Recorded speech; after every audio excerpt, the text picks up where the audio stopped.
Welcome to Pick Me Up, I'm Scared, the podcast. I'm your host, Madeline. And I'm your co-host, David. And today we are doing part 2 of our episode on Free Tibet. Which I feel like this is the meat of the thing. This is the meat of the thing. I will say, I did a little video on TikTok being like, hey, do you know about the CIA's involvement in Tibet? And then I was like, if you want to learn more, listen to our podcast about it. And people were mad. About Tibet. Oh, they were like, no! I thought they were just like, oh, you're a podcast, bro? Legitimate concerns. No, people were just like, how dare you? China oppressed Tibet. And the closest things to China oppressing Tibet we will talk about in this episode. But, you know, it's if you listen to our first episode, Tibet was not a real cool place before the communists showed up. It seems bad. You seemed to waffle on whether or not to describe it as slavery or serfdom. Well, I would describe it as slavery. However, some people are like, that is a stretch, and in the interest of being purely neutral and only presenting facts, I had to acknowledge that some people think calling it slavery is a stretch, and that it was just really bad serfdom. I think, we can describe it as an exploitative political economy. Yes, that involved gouging people's eyes out as a regular form of punishment and abducting children from their homes and forcing them to work for the monasteries without pay against their will and being very violent towards them in a number of ways, including sexual assaults. Feudalism. The thing is, though, there's just the reason why people are confused about whether, and again, this affected 98% of the Tibetan population. 98% of the Tibetan population was either enslaved or enserfed. Depending. So the reason why people are confused is because usually a contingency of a slavery title is that you can buy or sell the slaves as though they are objects rather than human beings. In Tibet, you could trade. I mean, this sounds in some ways closer to my admittedly cursory understanding of what ancient Greek or Roman slavery would have looked like. Okay, than like what we think of as modern chattel slavery. Right. Which, like, I think when people hear slavery, they think chattel slavery of the modern variety. Yeah, so this is why people waffle on what term to use exactly. But we know it was not great for 98% of the population. And when the communists showed up, you know, they were like, hey, you can't do this. We actually, last week, did not get to the year that the communists officially made serfdom and slavery illegal. So what year was that? I believe it was 1959. So okay. We're going to cover that today. So we are going to do a little recap of where we left off. But before we get into that, I do want to point out that over on our Patreon, we have started book club. And it's been... I love that book so goddamn much. I'm glad you like it. I also enjoy the book. And for those of you who don't know, it is very rare for me and David to enjoy the same things. No, you consistently, the one thing you say about me is you are pretentious and condescending. Yes. Every time I have anything that is a differing opinion from you. Yeah, I stand by that. Because... if there's one thing about me, I'm consistent, folks. If someone differs in their opinion from you... No, just the way you differ in your opinion from me. It comes across condescending and pretentious. It's a you-specific complaint. You know what? I've never called somebody else pretentious in my life, now that I think about it. I take umbrage. I'm sure you do take umbrage. Most people would say they're just pissed off about it. Okay, yeah. David takes umbrage with me calling him pretentious. I have the taste of the people. Oh, what people? Which people? You know, the people. Record nerds. People with master's degrees. Sure, among others. People with very strong opinions about the lack of validity of pop music as a cultural... No, I love pop music. Okay. I love pop. I just...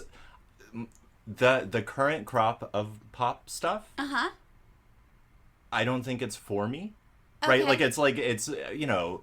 I am not the target audience of that. Right. You know who the target audience of most pop music is statistically now? I'm going to say teenage girls. No, it's actually tweens. Because tweens are most likely to spend money on music, on Apple Music specifically. So they will use their parents' credit cards to buy music on Apple Music. So a lot of pop music that's highly like produced and crafted by the industry now, they're trying to target people usually between the ages of like 10 to 12. Okay. Because they will buy music. Oh, see, and so many people don't buy music anymore. I have never known the definition of a tween. Oh, yeah. Because I was... In between a child and a teenager. No, yeah. That makes more sense, because I was like, is it like a 20s teen? No. Like 19, like in that, like... No, a tween. Tween, like Younger. So, my niece and nephew. Yeah, probably. I was just telling you that my best friend's daughter was in town, and she insisted we go to Mel's Diner because Lana Del Rey was photographed there. Right. Her. So, yeah, and she was probably really disappointed by the Mel's Diner experience. I mean, she put on a brave face, but like I was telling you, I was like, it's not going to be like fashion-y sad women. No, at Mel's Diner, traditionally not. No. Like that, it's going to be like tourists who are like visibly exhausted and a little upset about the state of the Walk of Fame in Hollywood. Yeah. If you've never been, it's not what you're picturing. There's a great Eve Babbitt's essay called Hollywood and Vine that is about it's like a tourist family, I think from Ohio or something, who tries to go to Hollywood and they wind up at Hollywood and Vine. And even in the 70s that was not great. It was not. I would use the word seedy or decrepit. There's a Trader Joe's there. It's not that bad. Oh, now there's a Trader Joe's there. I was talking about the Walk of Fame specifically. Oh, yeah. But it's not... You're not going to see celebrities. You're just going to see me, harried, angry, trying to cut around you while you take a picture of Jennifer Lopez's star to get to the grocery store. Yes. Well, okay, so over on Patreon, you will hear David and I squabble a bit more. We squabble quite a bit. Actually, I thought we were... You know, I will say we bicker less on the podcast than we do in real life. We gotta... One of these days, I feel like Patreon only, we just all the bickering. We just do the fights. Yeah, we just fight. If there's one thing about me and David, we have known each other now longer than we have not known each other. And most of our friendship has had a very sibling dynamic to it. So we just squabble and fight constantly. And that is something we try not to do on the regular podcast. Yeah. But on the Patreon... We're just going for it. Yeah. So if you are a messy bitch who loves drama... Which I famously am. Which I have accused David of being as well. A pretentious, messy bitch who loves... That is you. I'm a fucking delight to be around. You are obviously. A reality TV star just waiting to happen. Someone needs to pick up the show. But yeah, so that's over at our Patreon. Patreon.com/pickmeupimscared. And we are currently doing our book club. We usually do 2 bonus episodes per month. They range in topics. Sometimes there are supplementary episodes to our main episodes. But right now for book club, we are going chapter by chapter through the book In the North Korean Revolution, 1945 to 1950. Everyday Life, in the North Korean Revolution by Susie Kim. And I think the goal is we're going to do 2 episodes a week or 2 chapters a week. Yes. Is that the goal? And we're going to make a different episode for every chapter so you can follow along at your own pace. But we are also making it so that if you do not read the book, the episodes will still make sense to you. We're kind of recapping what we found interesting in the episodes and then doing a discussion. And I do think the content of the book is an excellent introduction or primer to Marx if you have not read Marx yet.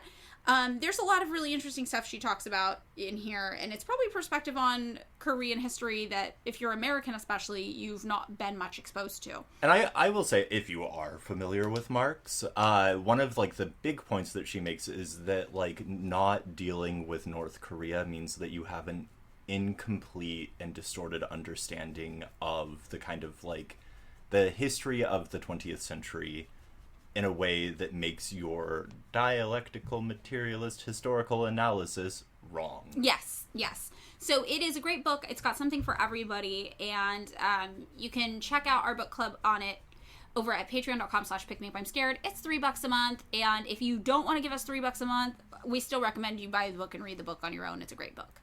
Or if you don't want to listen to a book club thing, but you do want to give us $3 a month, we have other episodes as well.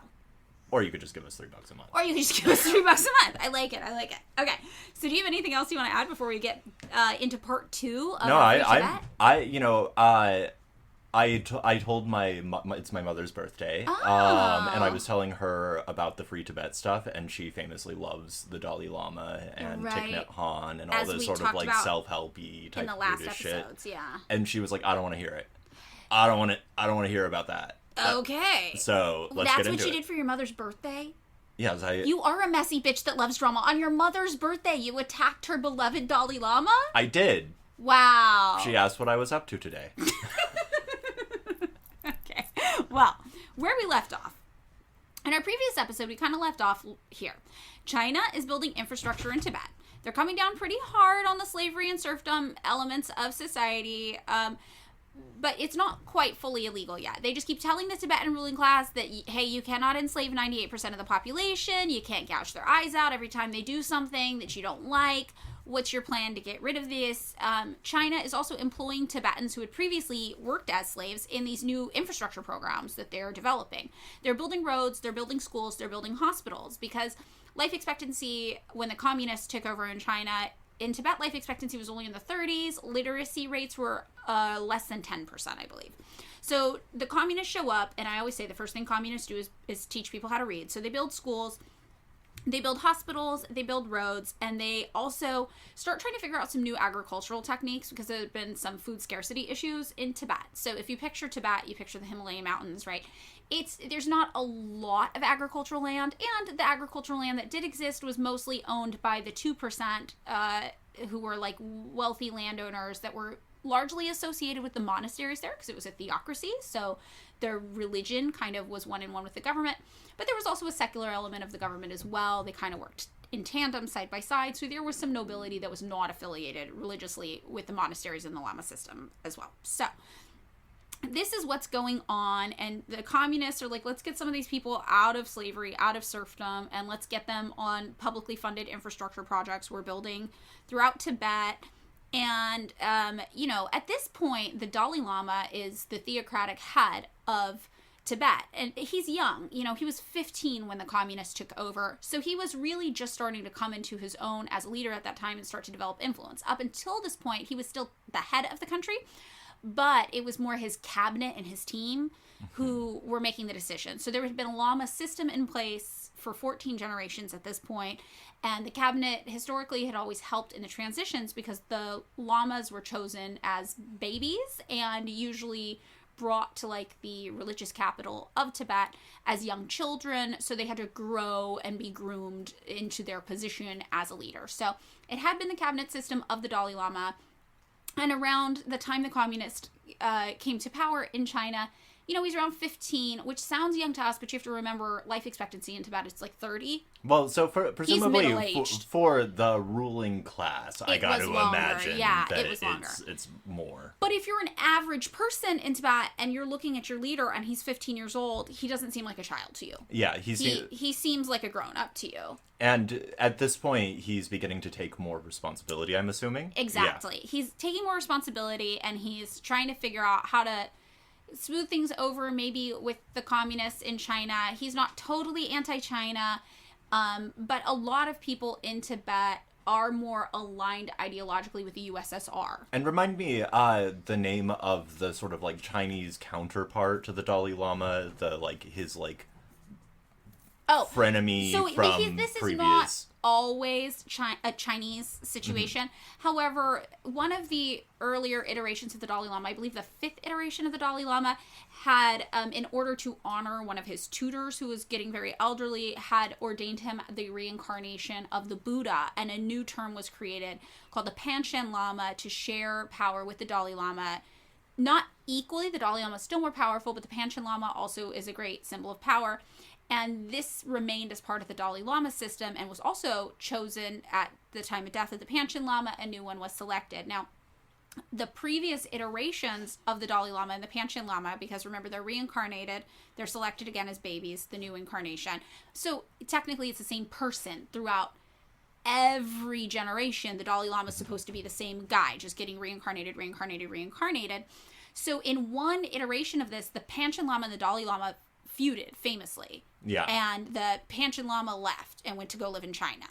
So the Panchen Lama the new one was selected at the time of the last one's death. And when we say go to live in China, it's important to remember the whole world pretty much considered Tibet a part of China, but it was kind of like an autonomously functioning zone. And there's a lot of that in communist countries in particular. If you have an area that's largely an ethnic minority, they'll be like, okay, you guys are part of our country, but like you can pretty much rule yourselves within a scope of reasonable expectation. You can't turn into like hyper-capitalist assholes. Right. So for when the communists took over in China, they were like, okay, you guys have a theocracy here. You have your own religious practice. You have your own customs. That's fine. We're fine with that. But like, you have to figure out the slavery and the serfdom thing because that is not okay. Like, our whole thing as communists is liberating the proletariat.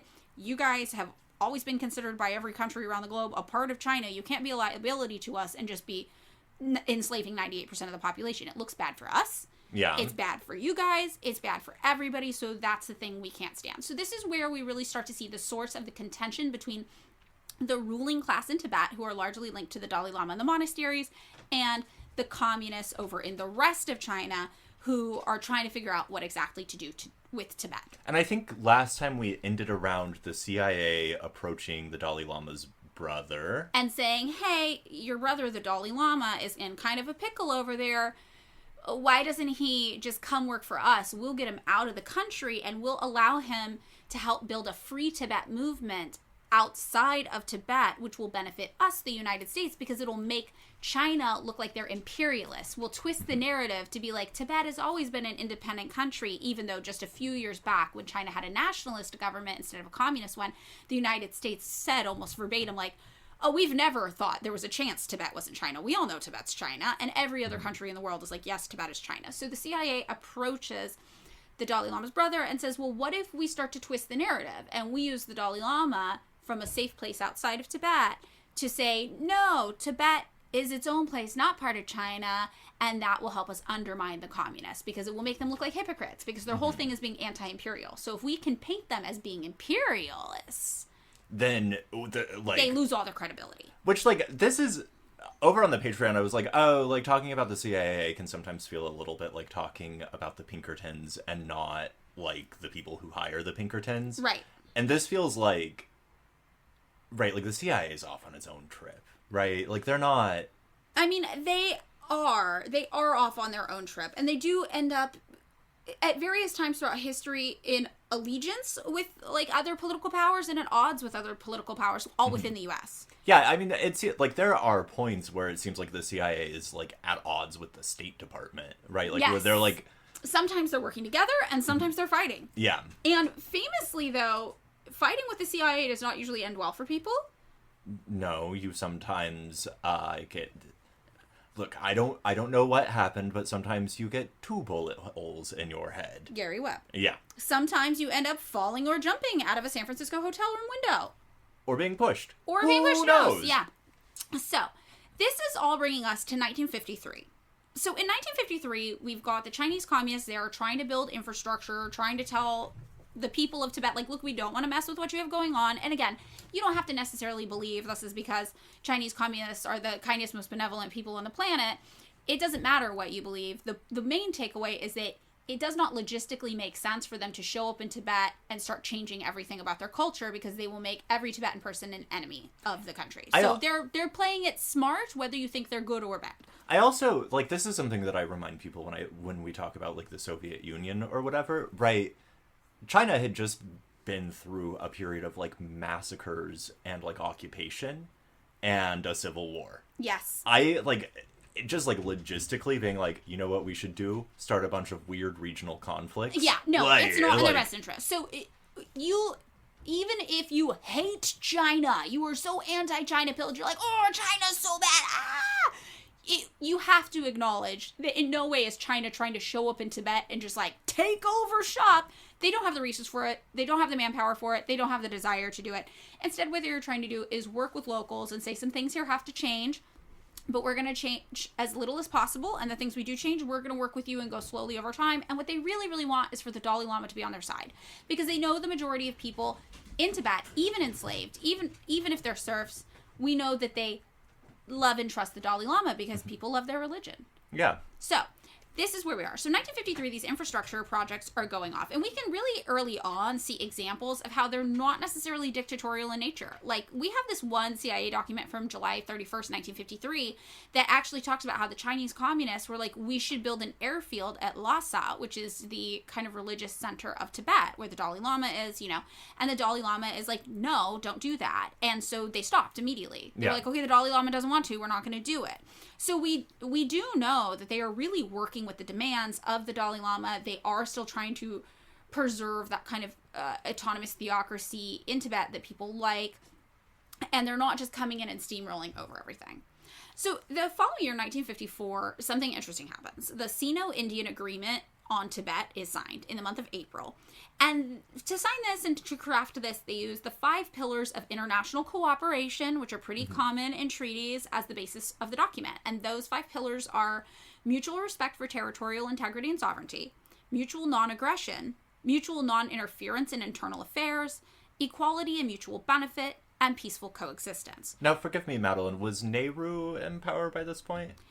Nehru is in power, yes. So we have here the Chinese and India signing an agreement that's like, hey, when it comes to Tibet, you know, we're not going to interfere with each other because Tibet is next to India. Mm-hmm. And, you know, they're like, we're just going to kind of go hands off on this. And you, India, are going to respect that everybody in the world considers Tibet a part of China.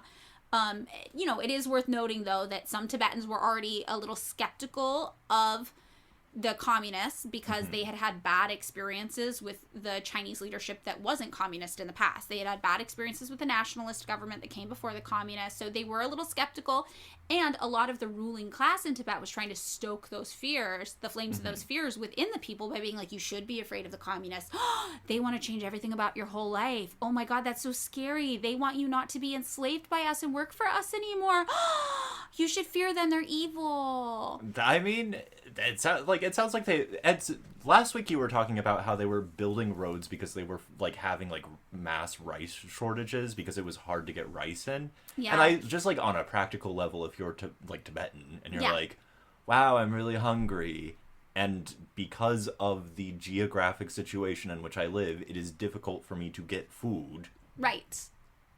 There are some people who are trying to make it easier for me to get food. But you also might not necessarily know that. Because remember, before the communists came to power in China, Tibet had no newspaper. Mm-hmm. They had a literacy rate of 10% or less. They were talking, if you lived along the borders, you could talk to some people from Nepal and nearby regions. But largely, if you're just like an average serf, you only know what the monasteries and the nobility are telling you. And if the monasteries and nobility are telling you the communists are scary and you should be afraid, and you are like, yeah, historically, before the communists were in power in China, we had some bad experiences with other Chinese leadership. Mm-hmm. Why, you know... Why would it be different now? Why would it be different? What info do you have that counters that? So, by 1956, the Dalai Lama is just kind of like, I'm getting nowhere negotiating with the communists. They're never going to let me preserve serfdom and slavery. He's like, life just isn't what I thought it was going to be here. And he's like, I should just stop being religious at all and just withdraw and go live a regular old secular life away from being the Dalai Lama. Oh God, I had that. Obviously that did not happen. It did not happen, as your mother knows. I would really like, in addition to like palace intrigue, like HBO style prestige television of like the Dalai Lama's inner working team. I would really love like a counterfactual history of like the Dalai Lama gets a job in middle management. Yeah, totally. So, you know, the communists have been trying to curb the influence of the corrupt monasteries in the region. They're like, you can still have your monasteries, but these guys are really, really corrupt and they are harming you all. So they're trying to curb the corruption of the monasteries. They're telling people that it's a bad idea to gouge out people's eyes if they don't listen to you, all of your serfs. They're like, what if we didn't abduct children and make them dance in the Dalai Lama's personal dance troupe? And Dalai Lama's like, ugh, what am I supposed to do? Who will dance in the dance troupe? Who will dance in the Dalai Lama's dance troupe? So the Dalai Lama's brother is like, you know what? Let's reach back out to the United States. Hold on. I'm sorry. The joke occurred too late in my head. It's like Emma Goldman says. If I can't dance, I don't want to be part of your revolution. Yeah. Yep. So the brother is like, I'm going to reach out to the United States again. They did approach us with basically a job offer to work for them. I'm also going to reach out to some contacts in Europe. So by this point, the Dalai Lama's brother reaches out to the United States. But honestly, some Americans don't really know what to make of this. Like, some people in government are like, yeah, this is definitely a good idea. Especially the CIA thinks, yeah, this is definitely a good idea. We should get the Dalai Lama out of Tibet, and we can set him up and pay for him to be a spokesperson for Tibetan independence outside of China, and that will help push our anti-China, anti-communist narrative. So that previous offer, that's a good offer. We should still do that. Others are like, well, what if he was more effective staying, and then we support his fight from the inside with American troops? And the Americans are like, oh, which way is the best to go? I'm not really sure.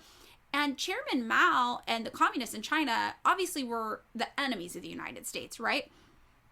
But Chinese nationalist Chiang Kai-shek was our ally, and even he was like, Tibet is still definitely part of China and should stay that way. So Americans were like, well, what if the communists lose power in China, and then we're the people who are like, yeah, you know, let's make Tibet independent, and we alienate anybody who ever will be the leaders of China again by trying to support this movement at all. Chiang Kai-shek stops dealing drugs. Yeah, which is what he's doing at this time. The former leader of China now left, right, conquered by the communists, and just on the sidelines in Taiwan, mostly selling and trafficking drugs. Though there are sort of Kuomintang type folks in like Burma and places like that are a part of the like Chinese nationalist drug network. Yeah. So the U.S. ultimately decided, look, we could play this out a number of ways to our advantage. We'll just let the Dalai Lama himself decide if he wants to leave and stay. But if he leaves, this job offer we gave you in the last episode, we talked about it, is still on the table. They were like, though, regardless of if you leave or stay, immediately we will train and dispatch 6 of our men as radio teams to go to Tibet and work with the Dalai Lama to try to build up this idea of a Tibetan resistance to the communists. Like, this is the origin of there are freedom fighters that are good and somehow moderate. Yes, yeah. This is like the total like CIA Ned American government playbook. Wherever there are communists, wouldn't you know it, there's a small group of freedom fighters who definitely sprang up spontaneously and had nothing at all to do with the United States, who we just happen to support fully and somehow randomly trained, but you don't know that. I love the idea that every time these freedom fighters spring up, they're always like liberal Democrats in like the broad sense, right? Of like, oh, like they want like modern liberal democracy, and it's always like, yeah, they're like, they just really, to be free, they need Exxon there, and they want to vote on the Exxon, and nobody will let them vote on Exxon taking over their lands. That's what they want. Yeah, I'm just always like, who are these like liberal Democrats who are like, you know what we should do for liberal democracy, something that has never been done, take up arms. Yeah, stage a color revolution. So in July of 1956, you know, all of the rich people in Tibet are getting pretty frustrated with the Chinese communists, right? China had on its end put a 5-year moratorium on any additional reforms. They're like, look, we're tackling this slavery serfdom thing, but any other changes, we're not going to do a single thing for 5 years. Yeah. We're going to give you guys time. We want to ease into it. But the ruling class, the 2% of Tibet that was not serfs or slaves, is like, even that is too much. We're used to having our run of things. So the governor of the Tibetan province of Gyansi, whose name was Thubten Nyingyak, wrote an open letter saying, to us Tibetans, the phrase the liberation of Tibet in its moral and spiritual implications is viewed as a deadly mockery. The country of a free people was invaded and occupied under the pretext of liberation. Liberation from whom and what? Ours was a happy country with a solvent government and a contented people until the Chinese invasion in 1950, since when we have been so exploited that we have reduced to a state of intellectual, spiritual, and economic bankruptcy. Viewed in its historical perspective, this so-called liberation of Tibet is the Sorry, it's a scan from a CIA document that was typed up. It's the latest and most formidable attempt of the Chinese, prompted by the greed of an ever-populated country for the vast area which enterprises Tibet and her wealth in natural resources, as witness to the exploitation of her oil resources to colonize Tibet in a struggle that has persevered through the centuries. Oh. For let there be no mistake about it, the liberation of Tibet is nothing but a newer form of brutal, ruthless colonialism to be more dreaded than the old, because here the aim is not only exploitation, but the complete absorption of a people. Absorption or extermination are the only two alternatives offered to the people of Tibet by the Chinese. So the first thing I want to say, wrapping this up, this is how most American college kids think about Tibet today. This line of speaking is the commonly held American Western narrative of Tibet. But there's a lot of things in here that frankly make no sense. First of all, the country for free people, 98% of the population was slaves. Okay. The idea that liberation from whom and what? The slave owners. Ours was a happy country, 98% enslaved, no. And most of the firsthand accounts from people who lived in Tibet as slaves were like, yeah, it was terrible. The Chinese invasion of 1950, how do you invade your own country? Okay, I'm assuming you're going to get to the, like, what fucking resources? What are you talking about? So then they're like, well, the Chinese are here to steal resources. I want to point out, internal CIA documents did say that the only thing that the Chinese communists were mining for or taking was borax, and it was in a really small supply. Okay. So there's no documentation on the CIA's end of China coming in and just starting to drill for and extract a ton of natural resources, and that's really not happening. They're getting soap. They're getting, soap, and it can be used in some weapons manufacturing. It's not a lot necessarily, but that's the most that they're taking is borax. And basically what we hear is that, and also the extermination or absorption of Tibet, it's like, well, everybody in the world already considers Tibet part of China. Obviously, nobody is thinking that the Tibetan people are the same as other ethnic groups within China. Even Chiang Kai-shek, the famous nationalist, were like, we have 5 different ethnic groups here, and Tibet is one of them. Everybody's recognizing that not only are they ethnically different and culturally different, but China is trying to preserve their theocracy and their customs as much as possible. However, the things that they're like, we won't budge on these things. You have to transition out of slavery, and you have to teach people how to read, and you have to up the life expectancy here by building hospitals and schools. That is what is challenging to the owning class. So that's why you have the ruling class, the owning class, saying, no, the Tibetan people are being harmed. And those voices are the voices that the Americans and the Westerners hear. So the average person, the voice they're hearing is somebody like this. And I want to point out a few things because this is really relevant to how we today consume information from other countries as Americans. So this is something important to remember. First of all, who in Tibet has the capacity to write out what they think is going on? Right, like the ruling class, obviously. Only 90% of Tibet is illiterate. So you do not get a written account from 90% of Tibet, right? They can't tell you. Anybody oppressed or enslaved is not able to physically write out and tell you what is going on. Who is able to distribute it in a way that Americans and Westerns and the rest of the world can see? People with political power or economic power or influence. So the tie-in to this I really want to push is that a great example of this can be seen on the internet. Sometimes things are happening in other countries, and you will see people go on Twitter and be like, well, my country, in English, they'll be like, my country is experiencing this, and we actually really support the American-backed candidate here doing the coup. You don't understand. People have been oppressed. But you have to stop and think, how many people in that country are on Twitter? How many people in that country learned English?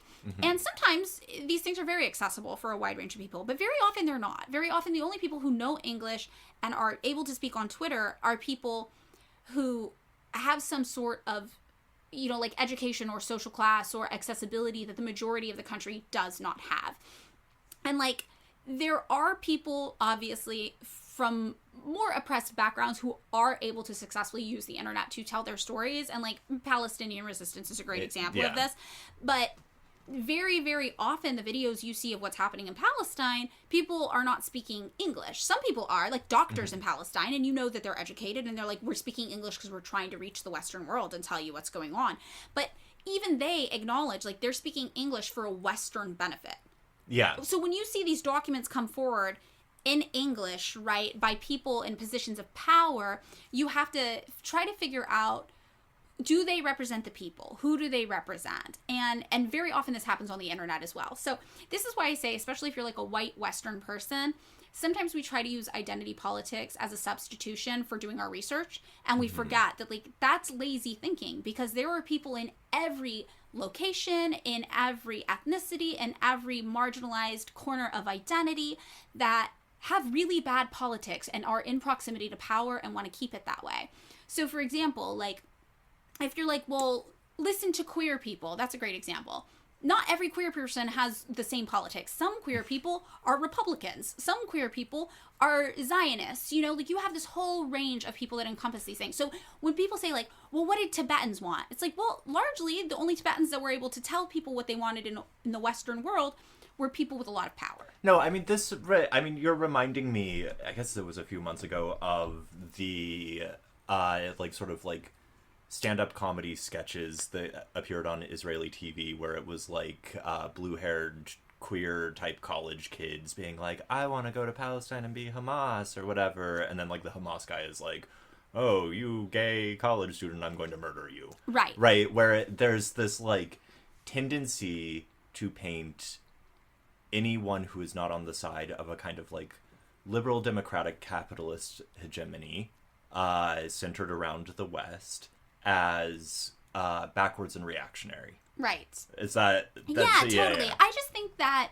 when you hear communists and socialists talk about the limitations of identity politics, like identity politics matter insofar as they affect people's material realities and material conditions, right? Mm-hmm. Like if you want to talk about housing, for example, it is a fact that people of color, and especially black people, experience extreme discrimination in housing. That is when your identity matters. It affects your material reality. If you want to talk about police brutality, that's something that disproportionately affects people of color, especially black men. Mm-hmm. You know, these are things that really do matter and are important. But again, sometimes you will see people in the West get really lazy and say, well, I don't want to do the reading to learn about that. I don't want to do the research to learn what opinion I'm supposed to have on this one matter.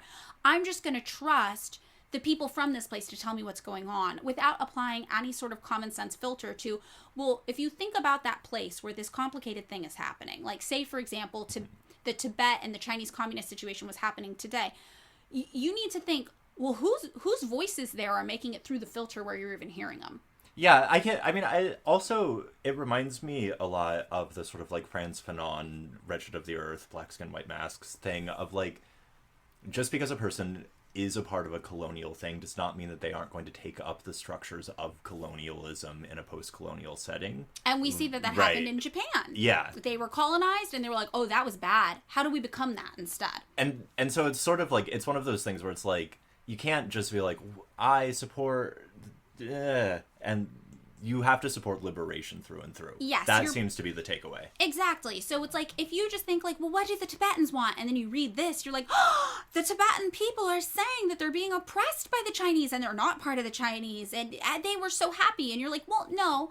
One guy with political power who was part of the 2% in Tibet that wasn't enslaved told you that in English, and you were able to access that information because Western powers deemed his opinion to be worth spreading. Yeah. So you have to apply that. We just can't be lazy about it. So anyway, I think that's like we can take a lesson, I think, from this guy's letter about how we, especially in the West and in, you know, like the center of empire, right, the imperial core, the types of information we get access to and whose voices are pushed to us. And this is, I think, why liberals in the traditional sense of the word are especially susceptible for falling for CIA shit.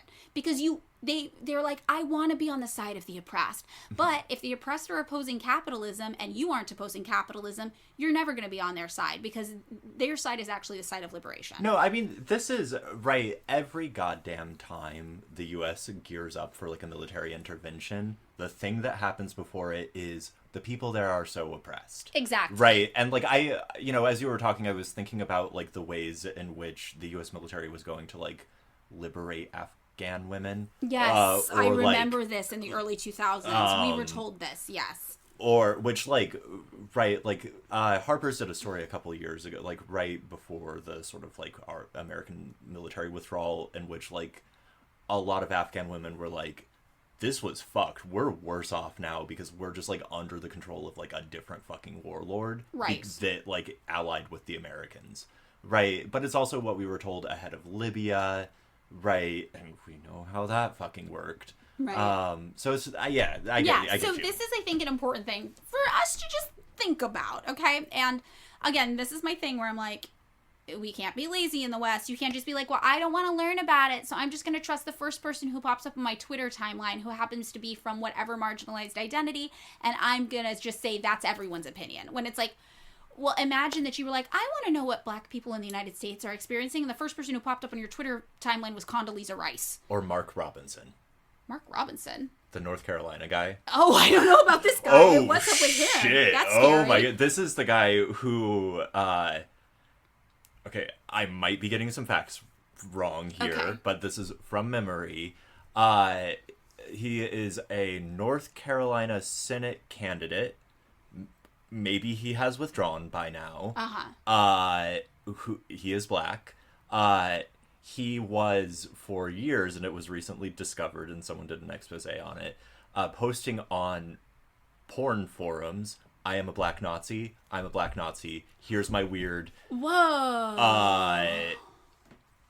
pseudo-incest porn fantasies that I'm now going to tell you about. Whoa, that's really wild. So I'm just saying, yeah, if Mark Robinson if you're like, well, Mark Robinson says it. right. And it's like, if you, imagine you were anybody not from the United States and you're trying to learn about what the United States has going on. Like, imagine you're like, well, I want to know how gay people are treated, and you stumble across, like, the gay people who hate trans people and love the cops. And you're just like, that's what gay people in the United States think. They hate trans people and love cops. And you're like, no, that's like 7 white dudes from Connecticut. Like, oh my God, that's not like representative of the entire there's population. a whole you are not giving them enough credit. Have you been to West Hollywood? Fair. That's 7 dudes from West Hollywood. That is not not the queer community at large. There is a great Pansy Division song called Fluffy City about the Santa Monica Boulevard scene. That makes sense. Pansy Division is awesome. Also, I will say, if you are looking for Black liberation, like, news and information, I love Revolutionary Blackout Network. They have a podcast. They have a lot of news sources. So they are awesome, just to kind of promote some Black voices that are smart and good for us to take info from. Have you checked them out? No. Oh, they're cool. So cool.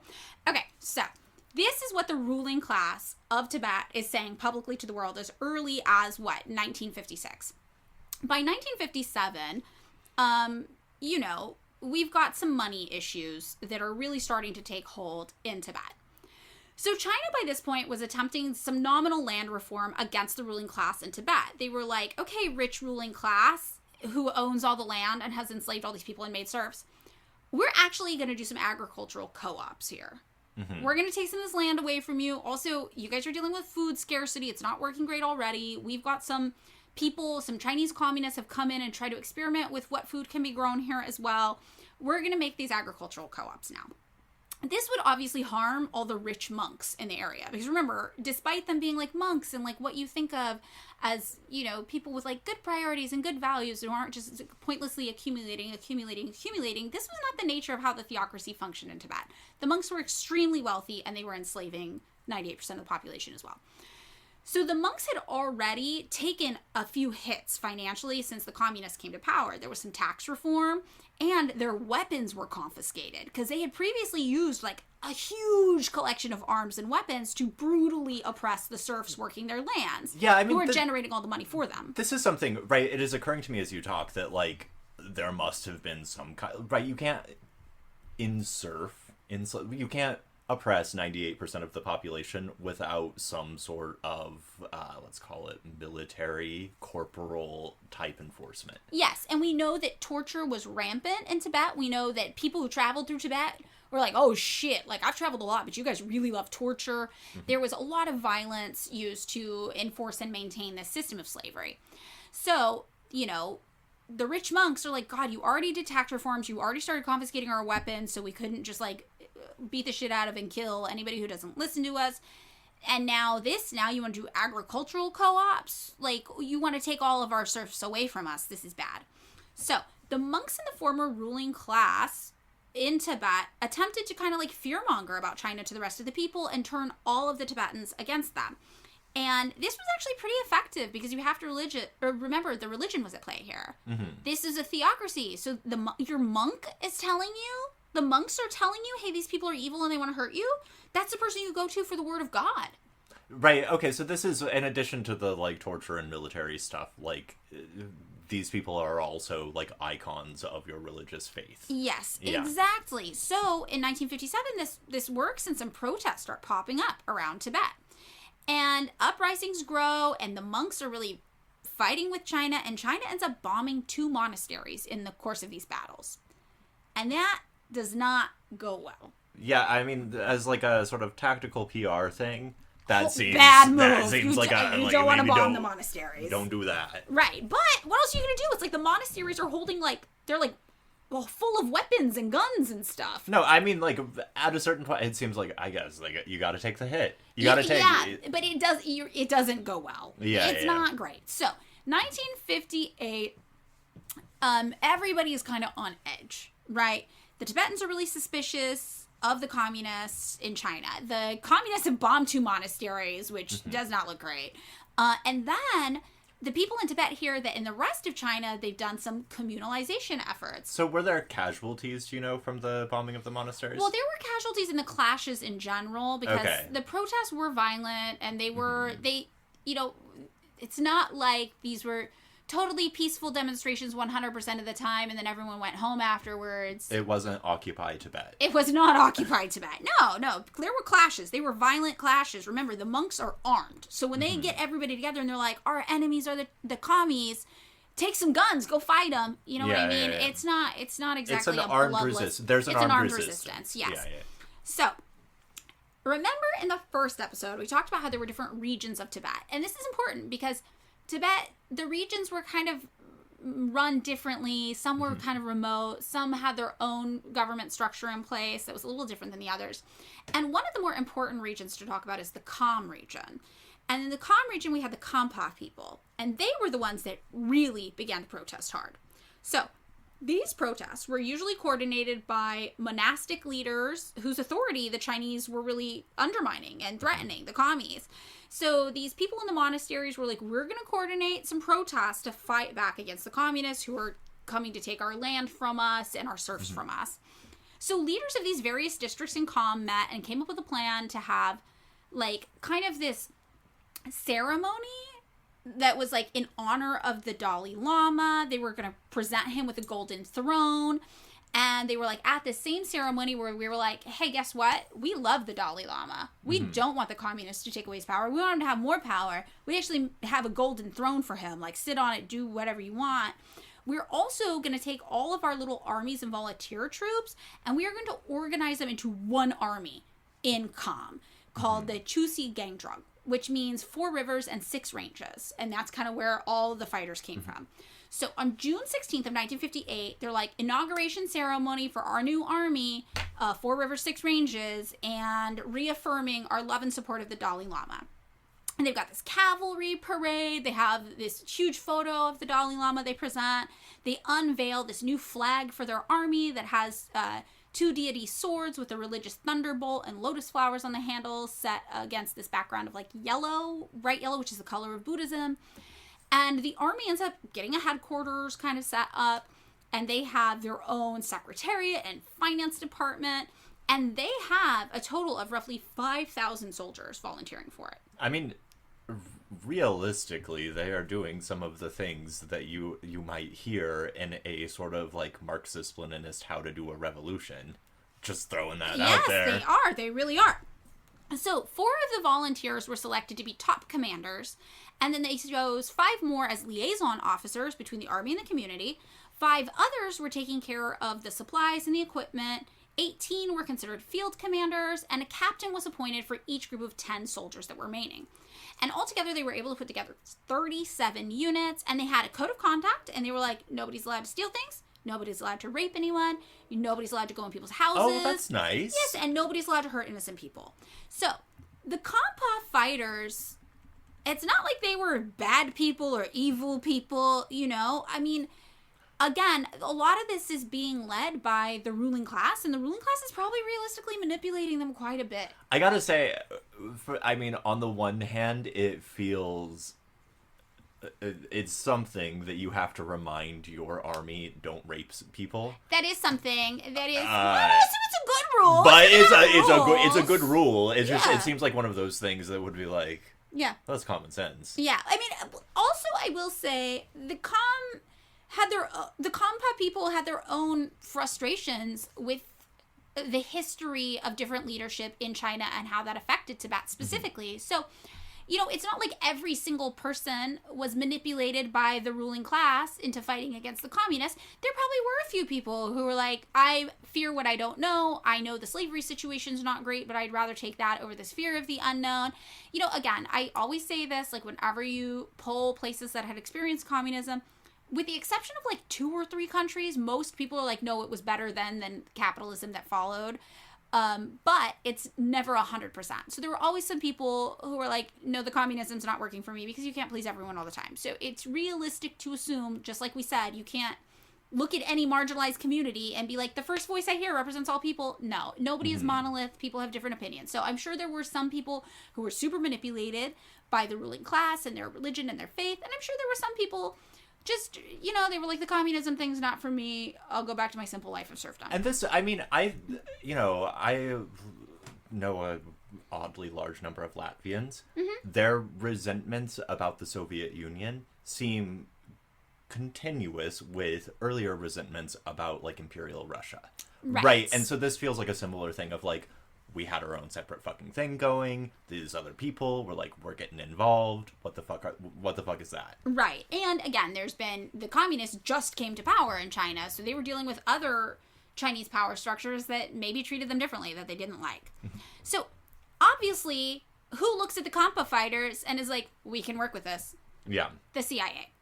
That makes... Yeah. So the CIA is like, hey, we like what you're doing. We would like to throw a bunch of money at you, please. So I have this really interesting description of how this went down, and I want to read it. It's from the book, The CIA's Secret War in Tibet.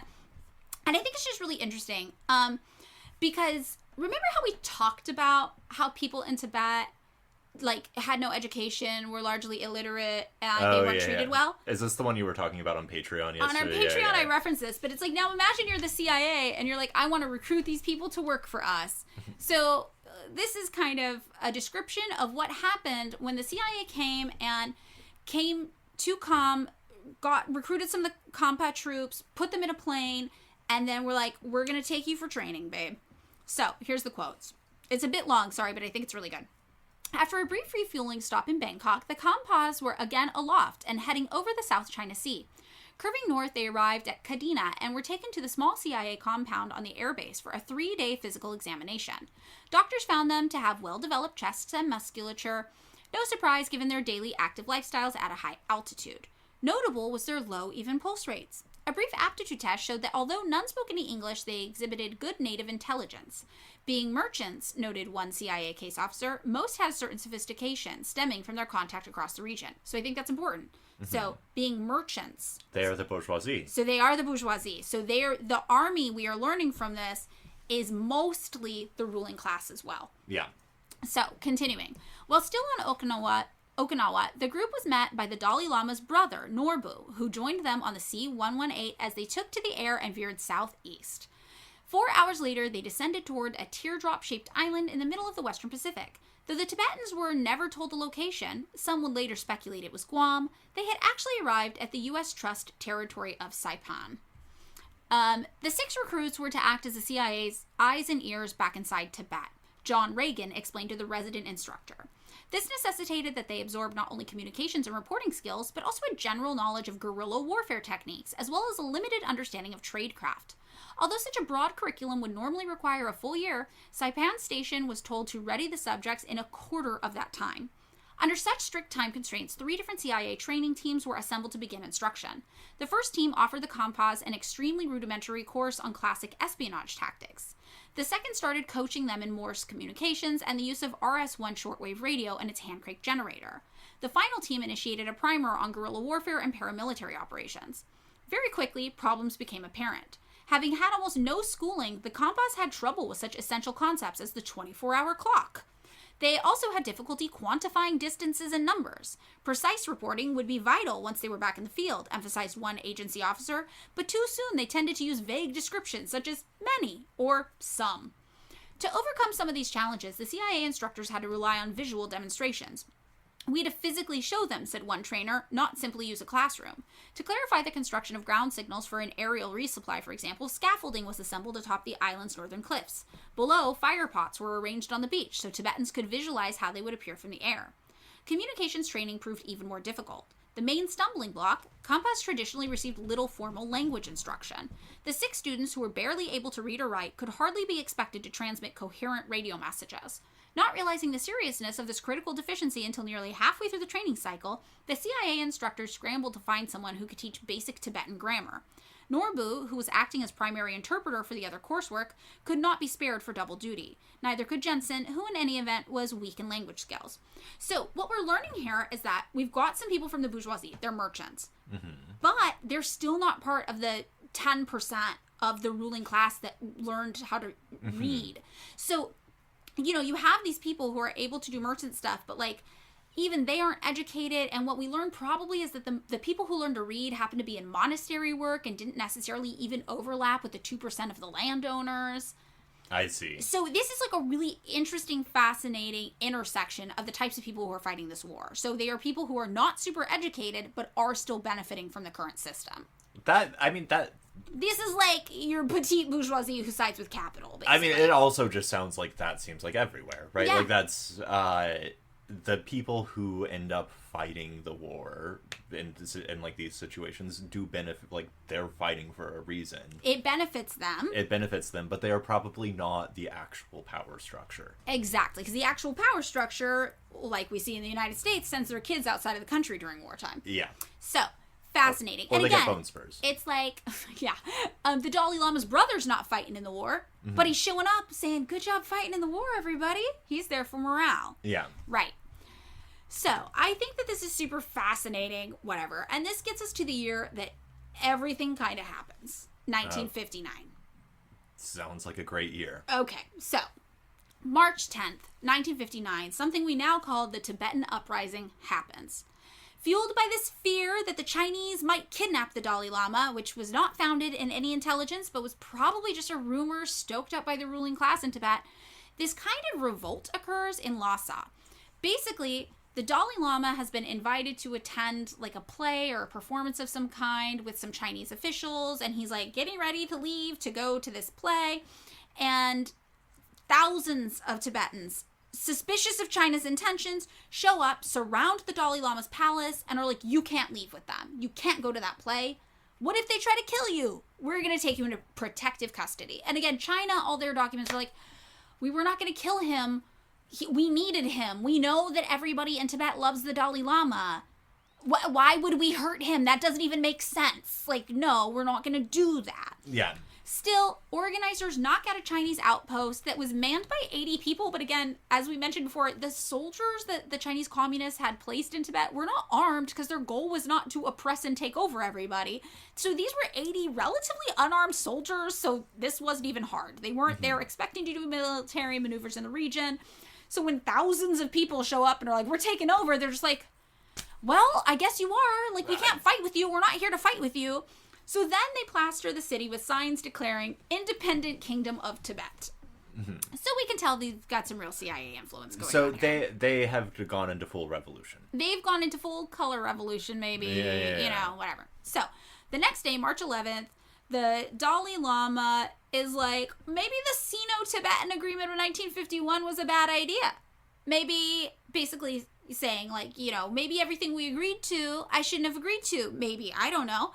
And China, officials in China, communist leadership, sends a letter to the Dalai Lama, and they're like, "Hey, what's going on? You know, we don't want to depose you of power. We know everybody likes you. We're not trying to fuck with you. We're literally just saying you guys can't do slavery. Like, and that's not even a formal law yet. We're just telling you that's the goal. So, do you want to chill everybody out and let them know we're not coming to invade and take them over, because we're not coming to invade and take them over. And 3 letters get sent back and forth from both sides. Like, how do we de-escalate the situation? We're not coming to kidnap you. You know that. We know that. Could you tell people that? Apparently, inviting you to a play wasn't good enough. Right. So they're like, and then, this goes on for a few days. By March 17th, the Dalai Lama is like, fuck this. I'm just going to do the United States job offer. I'm just going to take it. This is way too complicated. So he dresses up in farmer's clothes and flees Tibet, and he goes into India seeking asylum. And you'll never guess who the Dalai Lama said helped him escape. This is from our Air America episode. Oh, it's the Air America. He's sitting next to a gibbon and an elephant. It's Tony Poe specifically, the guy who dropped severed heads on the communists and sent bushels of ears to his bosses stapled to field reports. Yeah, that's the guy who helped the Dalai Lama flee. I was like, whoa, blast from the past, Tony Poe. And at this point, the United States on March 17th, 1959, is officially all in on the Free Tibet movement. They are land back liberationists. They're like, land back to the slave owners? Mm-hmm. Let's go. So on March 19th, fighting began in Lhasa after all these attempts to diplomatically resolve the issue failed. And this fighting lasted for several days. And 3 days later, the rebels were driven from Lhasa. And revolutionary Tibetan fighters, as they were called, were killed in the capital, and lots of young men were arrested. So basically, they tried to secede from China, and China was like, you can't secede from China, you're part of China. And then a bunch of people died, and a bunch of more people were arrested. So March 28th, 9 days later, the local Tibetan government is dissolved and officially replaced with a communist-sponsored preparatory committee for Tibet, because China is just like, okay, you guys, you tried to do, what is it, like a January 6th, basically. I mean, this seems more than January 6th. Yeah. This seems, what's the singing revolution where they take over the radio station in, like, Estonia? Yes. Yeah, they did that. Yeah, but, more violent. For our American minds, imagine everybody at the January 6th thing showed up with guns and a bunch of people died. Or do you remember when they, kidnapped, or wanted to kidnap Gretchen Whitmer? I thought they tried to kidnap Nancy Pelosi. No, that guy with the hammer, which I still think that's... He broke into her house, and then he beat up her husband with a hammer. And shouting, "Where's Nancy?" Where's which Nancy? is very... I'm sorry. Yeah. It's what's the word? It's like pithy. It's like, it's catchy. Yeah, so imagine that. So this is basically... They tried to do, like, a weird coup secession, and the government was like, okay, you can't do that. So then they had to come in and stamp it out, and they were like, all right, you know what? Your government's done. Your government corrupt. All we wanted them to do was give up the slaves. They wouldn't. They whipped you all into a frenzy about a fake abduction that we never planned on doing with the Dalai Lama.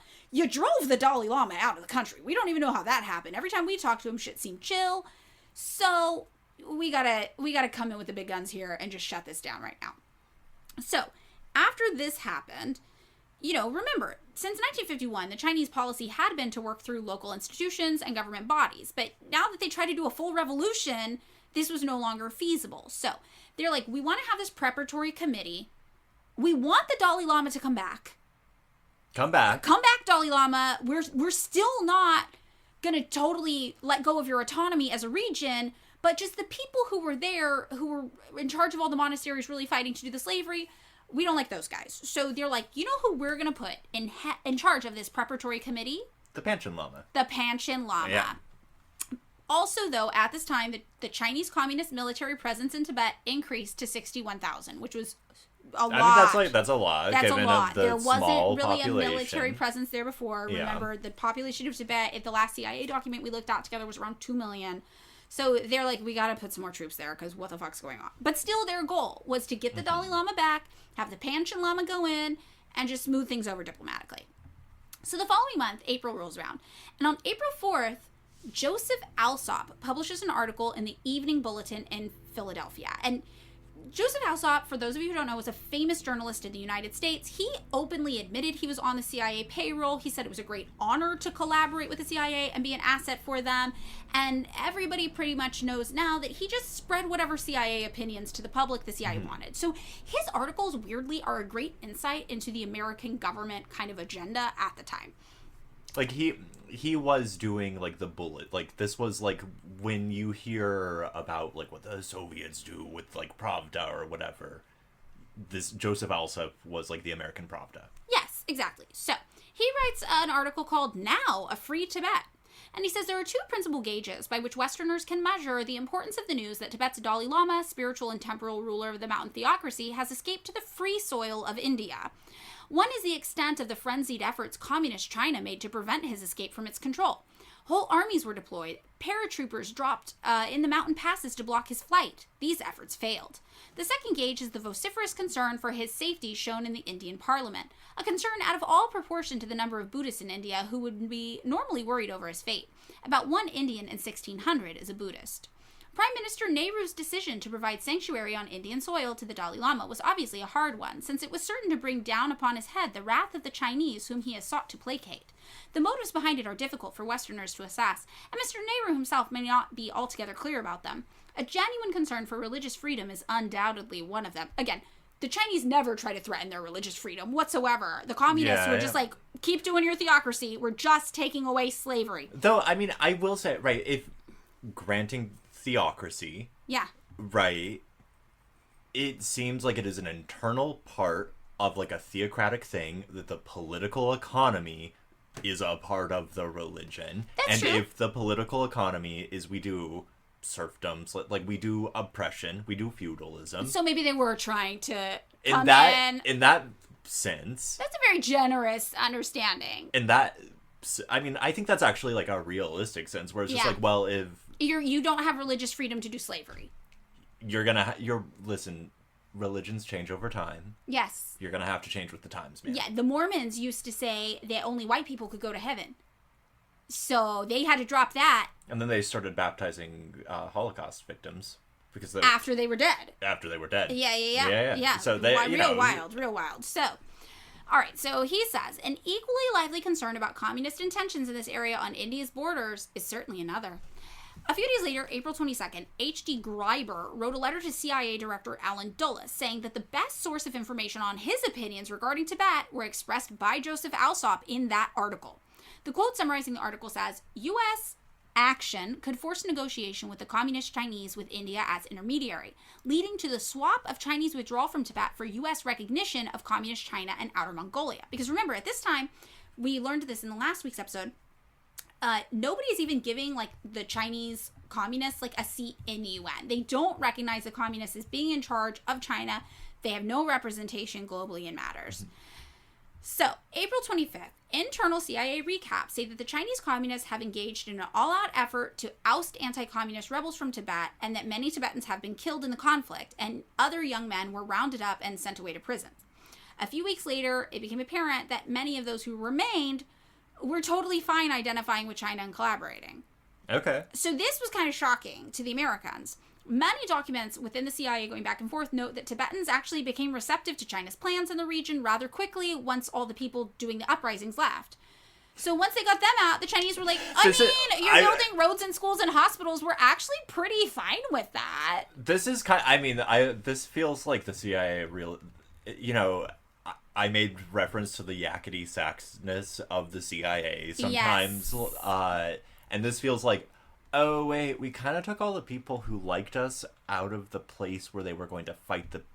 Right. So now the only people left are the people who are like... Who had been enslaved previously, and we're like, actually, the changes that are being made aren't so bad, and we're kind of fine with them. Whoopsies, it was maybe better to have all the people who don't like China... stay in Tibet. So they can fight China. Yeah. So, there were, though, thousands of Tibetans who weren't into it. This was between 5,000 and 6,000 people out of the population of a couple million. And they were like, we're going to India. This whole thing's not for us. But still, throughout all this, China was like, we would like the Dalai Lama to return to Tibet. And some groups in China were even like, did someone kidnap him and take him to India? Because we had been talking with him months. No indication that he was unhappy or wanted to leave Tibet. Did somebody kidnap him? Are you holding him against his will? Because none of this makes sense to us. I will say, the Dalai Lama presumably early 20s at this point. Yeah, pretty young. Right. Like, he's doing what a lot of people in their early 20s do. He's taking a gap year. I honestly think that what happened is the Dalai Lama was fully intending to work with the communists, and then when all the people showed up at his house, he was like, oh, fuck, I don't know how to handle this. It was just like, yeah, okay, whatever you guys say. This is a lot of people surrounding me. Yeah. So he was prohibited from going to the play, definitely, with force, and people were kind of speculating about what ultimately led him to take the plunge and flee for India. I would say it's probably his brother, if I had to guess. His brother's already been working with the CIA. One of the most famous cases on your reading of peer pressure. Yes. This is like a dare ad waiting to happen. Totally. Sometimes a bunch of people show up and peer pressure you into fleeing the country dressed as a farmer with Tony Poe flying a rogue aircraft into India. To work for the CIA. Yes. So on April 27th of 1959, something else happens. It's pretty major. Mao steps down as president of China. He remains the chairman of the Communist Party and the Central Military Commission, but Liu Shaoqai becomes president. So into May, some big stuff happens with India that now the new president of China has to deal with. And the India stuff is interesting. We haven't really got into it, so we're just going to talk about it now. So in May of 1959, the CIA compiled a huge document called Nehru's Disillusionment over Tibet. And Nehru was, as we've mentioned, the Prime Minister of India at the time.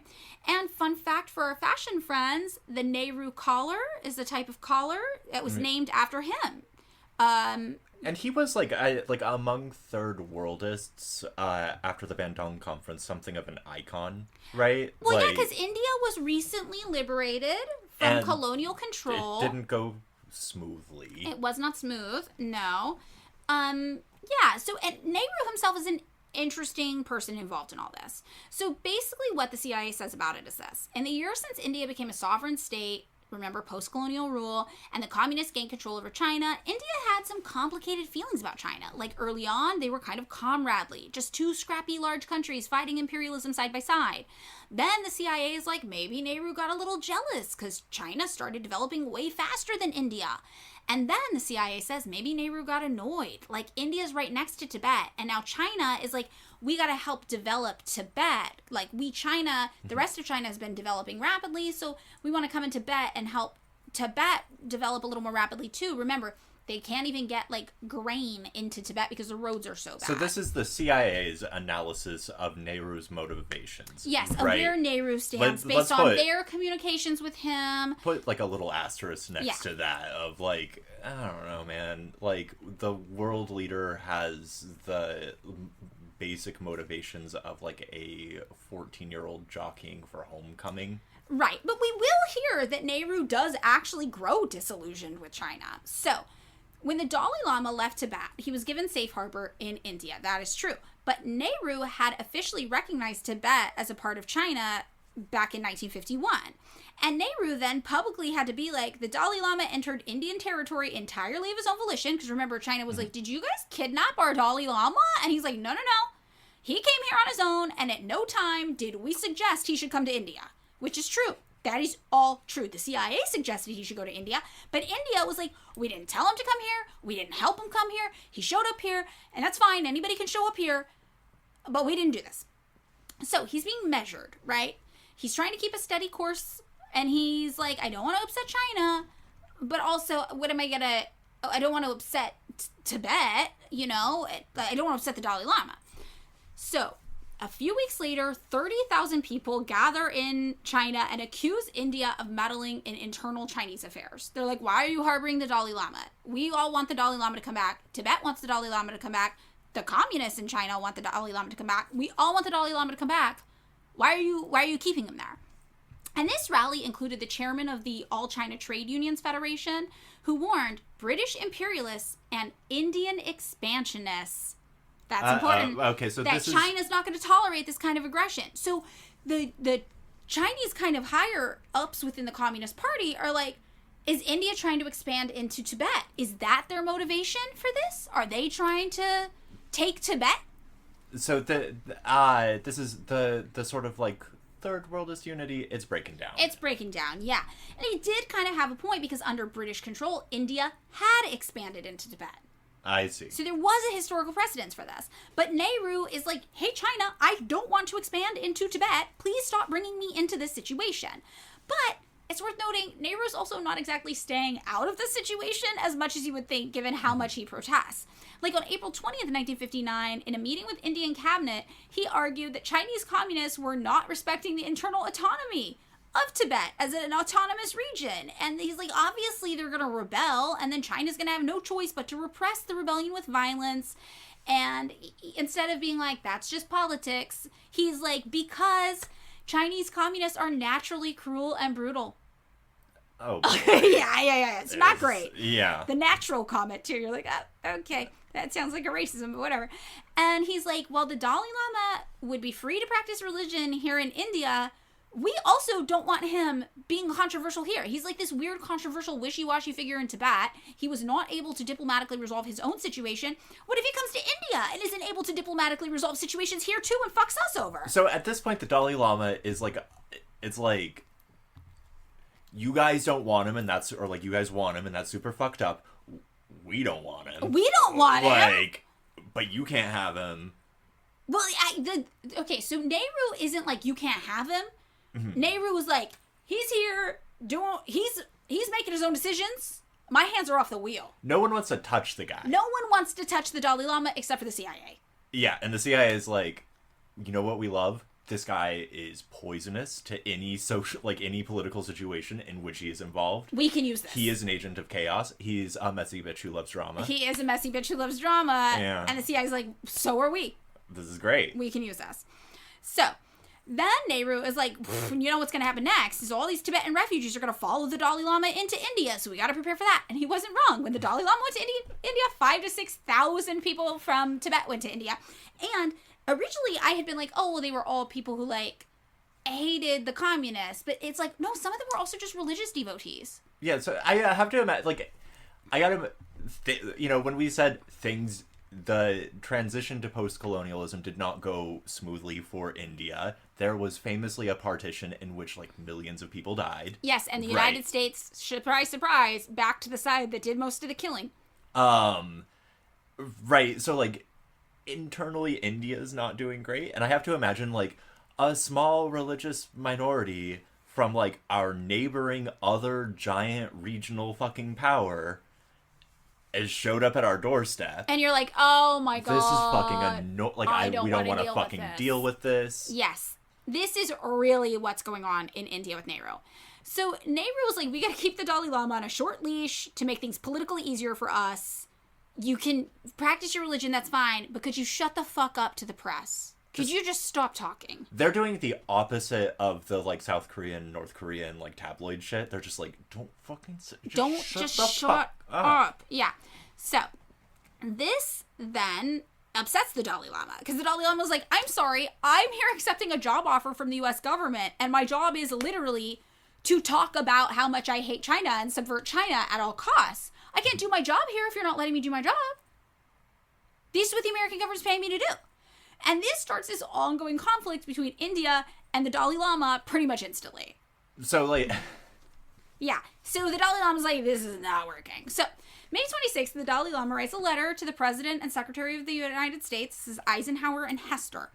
And he says, love my new role, right? He's like, I'm working for you guys now. And this is what he says. He says, anyone who loves peace and freedom obviously loves the United States of America. He's a classic peace and freedom party guy. Yeah. Well, so just don't ask anybody else who has been the victims of peace and freedom at the hands of the United States. He's really playing up this bit about the peace and freedom now because he's got that sweet, sweet American paycheck. And he's like, thank you so much for helping me out, the United States. Together, I'm very excited for us to work towards freeing Tibet. And he's like, I just want to let you know, everyone in Tibet wants independence. Literally everyone. Everyone. So this is a good idea. And I just want to say this is a stretch. So some people wanted Tibetan independence for sure. That's a real thing.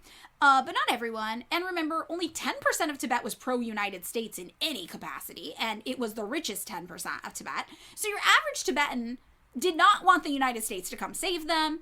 Even if the average Tibetan was a little skeptical maybe and afraid of what the Chinese government might want to change in the region, which we don't even know, because remember, after 5,000 or 6,000 people left, even internal CIA documents are like, shit, this isn't going well for us, because the people in Tibet that are still there seem pretty chill. I mean, there's some outliers. There's some outliers. There's some protests still. There's some people like, no. But for the most part, most people are like, this isn't bad. Okay, thanks. I have to admit, I've said this a few times now, but, like, for your average person in any country, they're not, like, politically militant. They're just, like, trying to live. Yeah, unless something really significant's going on. Like, unless something, like, bananas is happening. They're just like, look, I just want to fucking...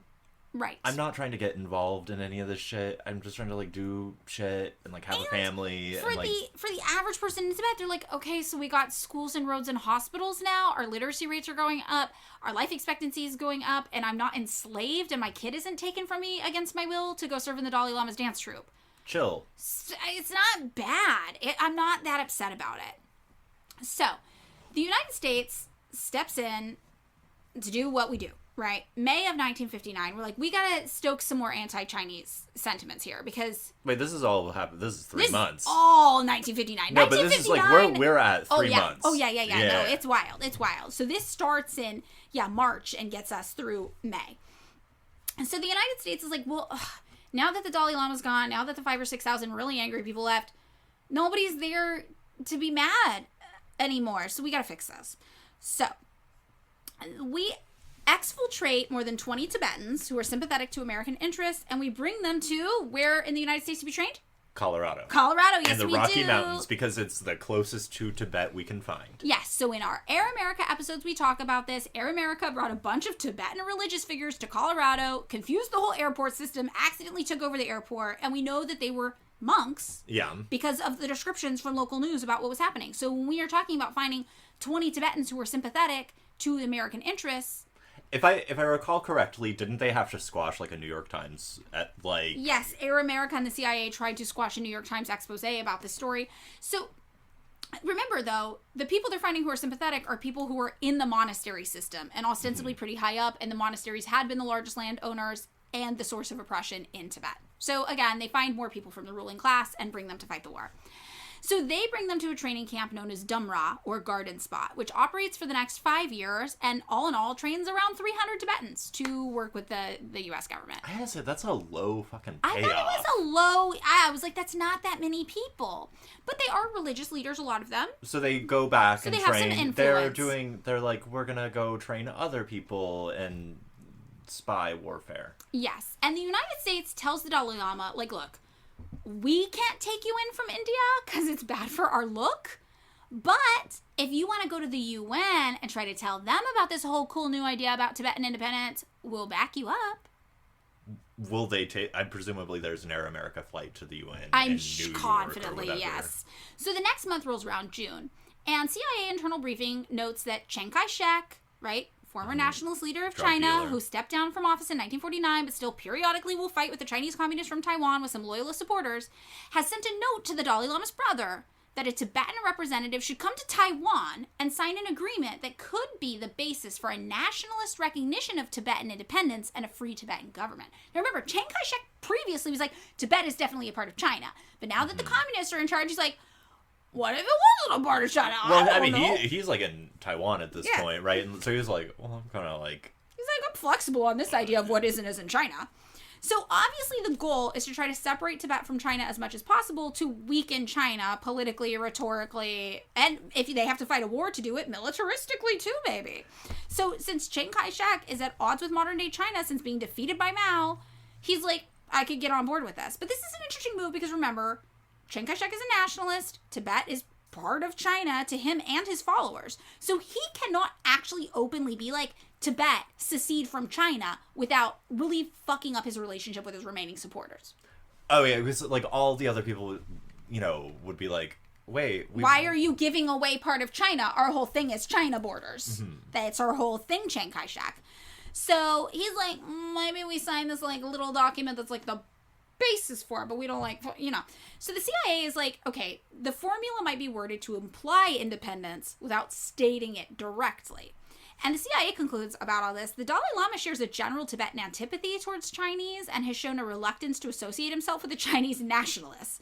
While he has recently appeared determined to lead a struggle for a quote-unquote free Tibet, the Dalai Lama probably will continue to maintain a polite but cautious attitude towards overtures from Taiwan for joint action. So, August comes around. An internal note on the CIA deputy's meeting says that Dulles was discussing a long message that the U.S. government received from the Dalai Lama in his new role, right? And it's worth noting that when you look at this recap today, a huge section of it is still redacted. Which they usually only do when they consider it still pertinent to our current affairs.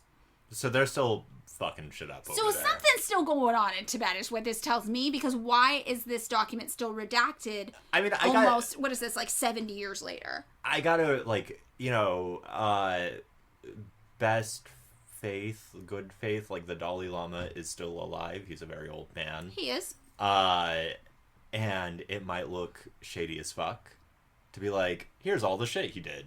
Right. So we don't know what's going on in here. I just thought that was interesting because I pulled it up and I was like, oh, I'm not allowed to read this.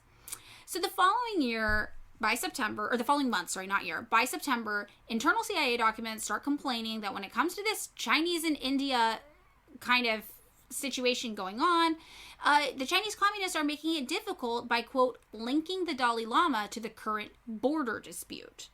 Oh, boy. So all of a sudden there's a border dispute going on between China and India, and the communists are like, well, they've stolen our Dalai Lama. They're trying to claim parts of China are India. What the fuck is going on?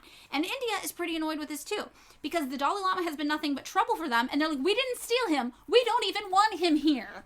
This feels like one of those things where, you know, if I'm Nehru, yeah, I'm like, okay, we fucked up on the partition. You go on the other side. Just get the fuck out. Just go. Just go. Meanwhile, while all this is happening, the United States starts a campaign of airdropping supplies to the Tibetan independence fighters that they've been training, in Colorado. The following month, October 21st, 1959, a UN resolution accusing the Chinese Communist Party of violations of human rights in Tibet is passed. Now, this is wild, because remember, Tibet was a slavery serf state with child labor and horrific human rights practices and torture everywhere before the Chinese communists showed up there. And in 1959, this is actually the year that the Chinese communists officially abolished slavery, serfdom, and unfair taxes in the region altogether. This is also the year the UN is like, we think the Chinese Communist Party is violating human rights in Tibet. And you're like, well, where were you when the children were getting their eyes gouged out? One of my most unpopular opinions is that the definition of human rights is always, let's call it, extraordinarily plastic. 100%. And is like a political football and not like something that we're like, this was etched in stone and Moses, it's like the third tablet that Moses dropped. Right. I mean, it's also things like, okay, the United States agreed that housing was a human right, so technically isn't the United States violating all human rights by not providing free housing? Yeah. And by that metric, it's like North Korea provides free housing, but somehow they're the ones violating human rights and the United States isn't. And when people are like, well, but their prison system, you're like, we imprison more people per capita than any country in the world. Yeah. So wouldn't that still be us? And our prison system is, I'm going to say, one of the most common jokes on television, this is a tangent, one of the most common jokes on television is about mass sexual assault of people in prison. Yes, this is that like, is true. Right, and it's just like, it's sexual violence that we've normalized in prison. But we've normalized it to the extent that it's like, it's just background noise. Yeah. And it like that like always just fucks me up. But how can you talk about human rights from that? Like, yes. It's like... So this is a real weird move on the UN's part, in my opinion. You're like, really? The year they abolished slavery, serfdom, and unfair taxes in the region? And we know that they've been consistently, since 1951, increasing literacy rates and life expectancy? They're the ones you want to accuse of human rights violations? Do you have statistics on what life expectancy is looking like here? Well, we know by a certain point that it had doubled, but that was in the early 60s. Okay, so it's like we're measuring with like a strobe light effect. It's like we're looking and then it's dark. And then we're looking and then it's dark. But we do know that within 10 years, a 10-year-ish period, a decade-ish period, it had doubled. So like, I'm just going to say cumulatively, people can read. People can read. People are living longer. It's getting better, not worse, is the point. I have no doubt that the occupy. You said there were what 60,000 troops? Yes. Troops or so occupying. Probably. But occupying, it's part of China. They're Chinese troops. You know, whatever. Like there's a presence of 60,000. General Grant in Louisiana or whatever fucking totally, shit. Totally. Like but that's still an occupation in some fucking. I guess it broad. would. Yeah, I guess in the United States, if the military showed up in LA, I'd be like, the federal government is occupying our city. So that's fine. Yeah. If those like weird freaks who are like California succeed.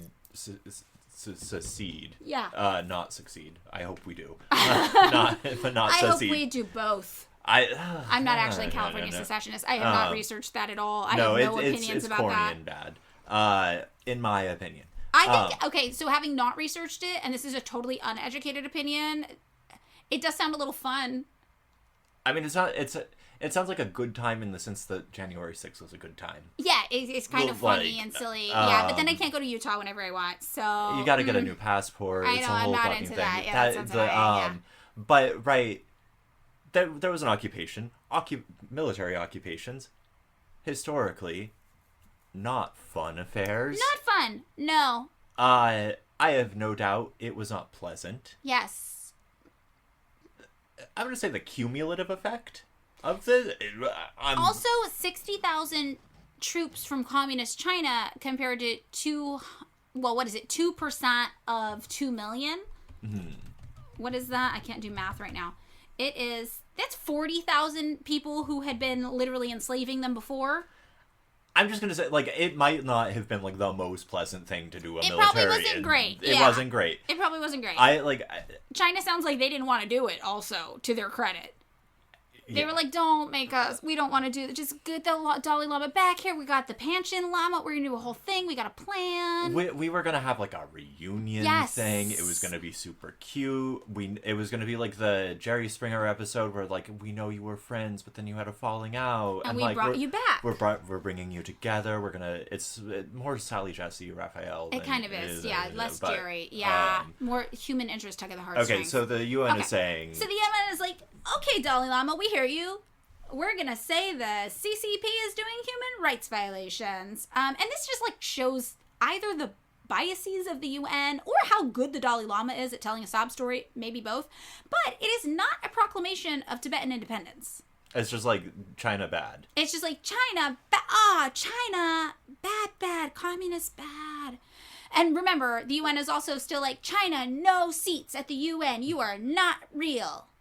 You are, that always, because it's right, it's a few more years before China gets seats on the UN and all of that stuff. But, like, it's always like, I mean, they were administering the country, right? Like, even, like, no matter what you think about China as, like, a political system in the early 60s, and people have many opinions about that. Yes, which we'll get into.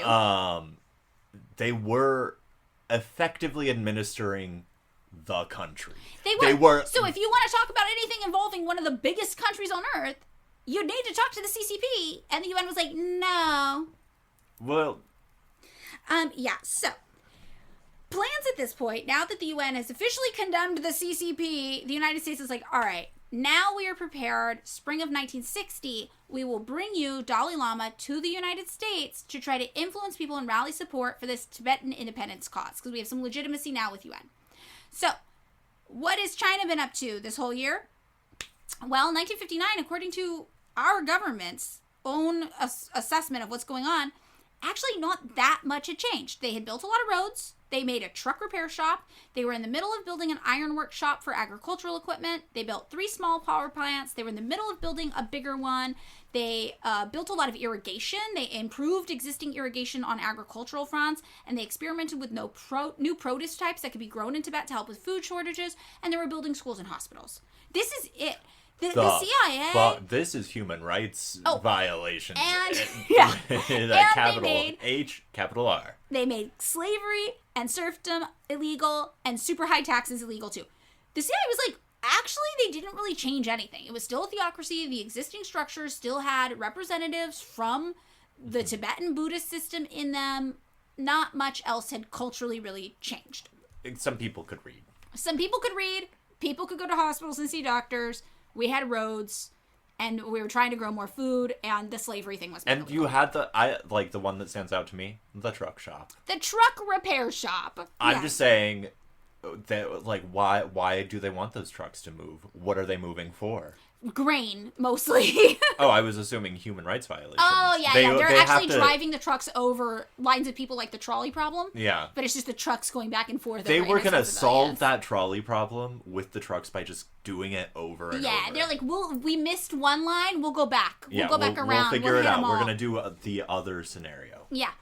So, 1960 to 1965, this is a section I call, Tibet is definitely China now, right? Right? Yeah. So 1960 January, the Chinese Communists organized Tibet into 7 districts and 1 municipality for easier organization. This marked the end of the traditional administrative system of Tibet, which had used this local government called the Sung. But the heads of local governments were staffed almost entirely by Tibetans, as had been promised. Mm-hmm. So they were like, okay, your guys' local system led to you trying to overthrow the government and do a revolution that failed.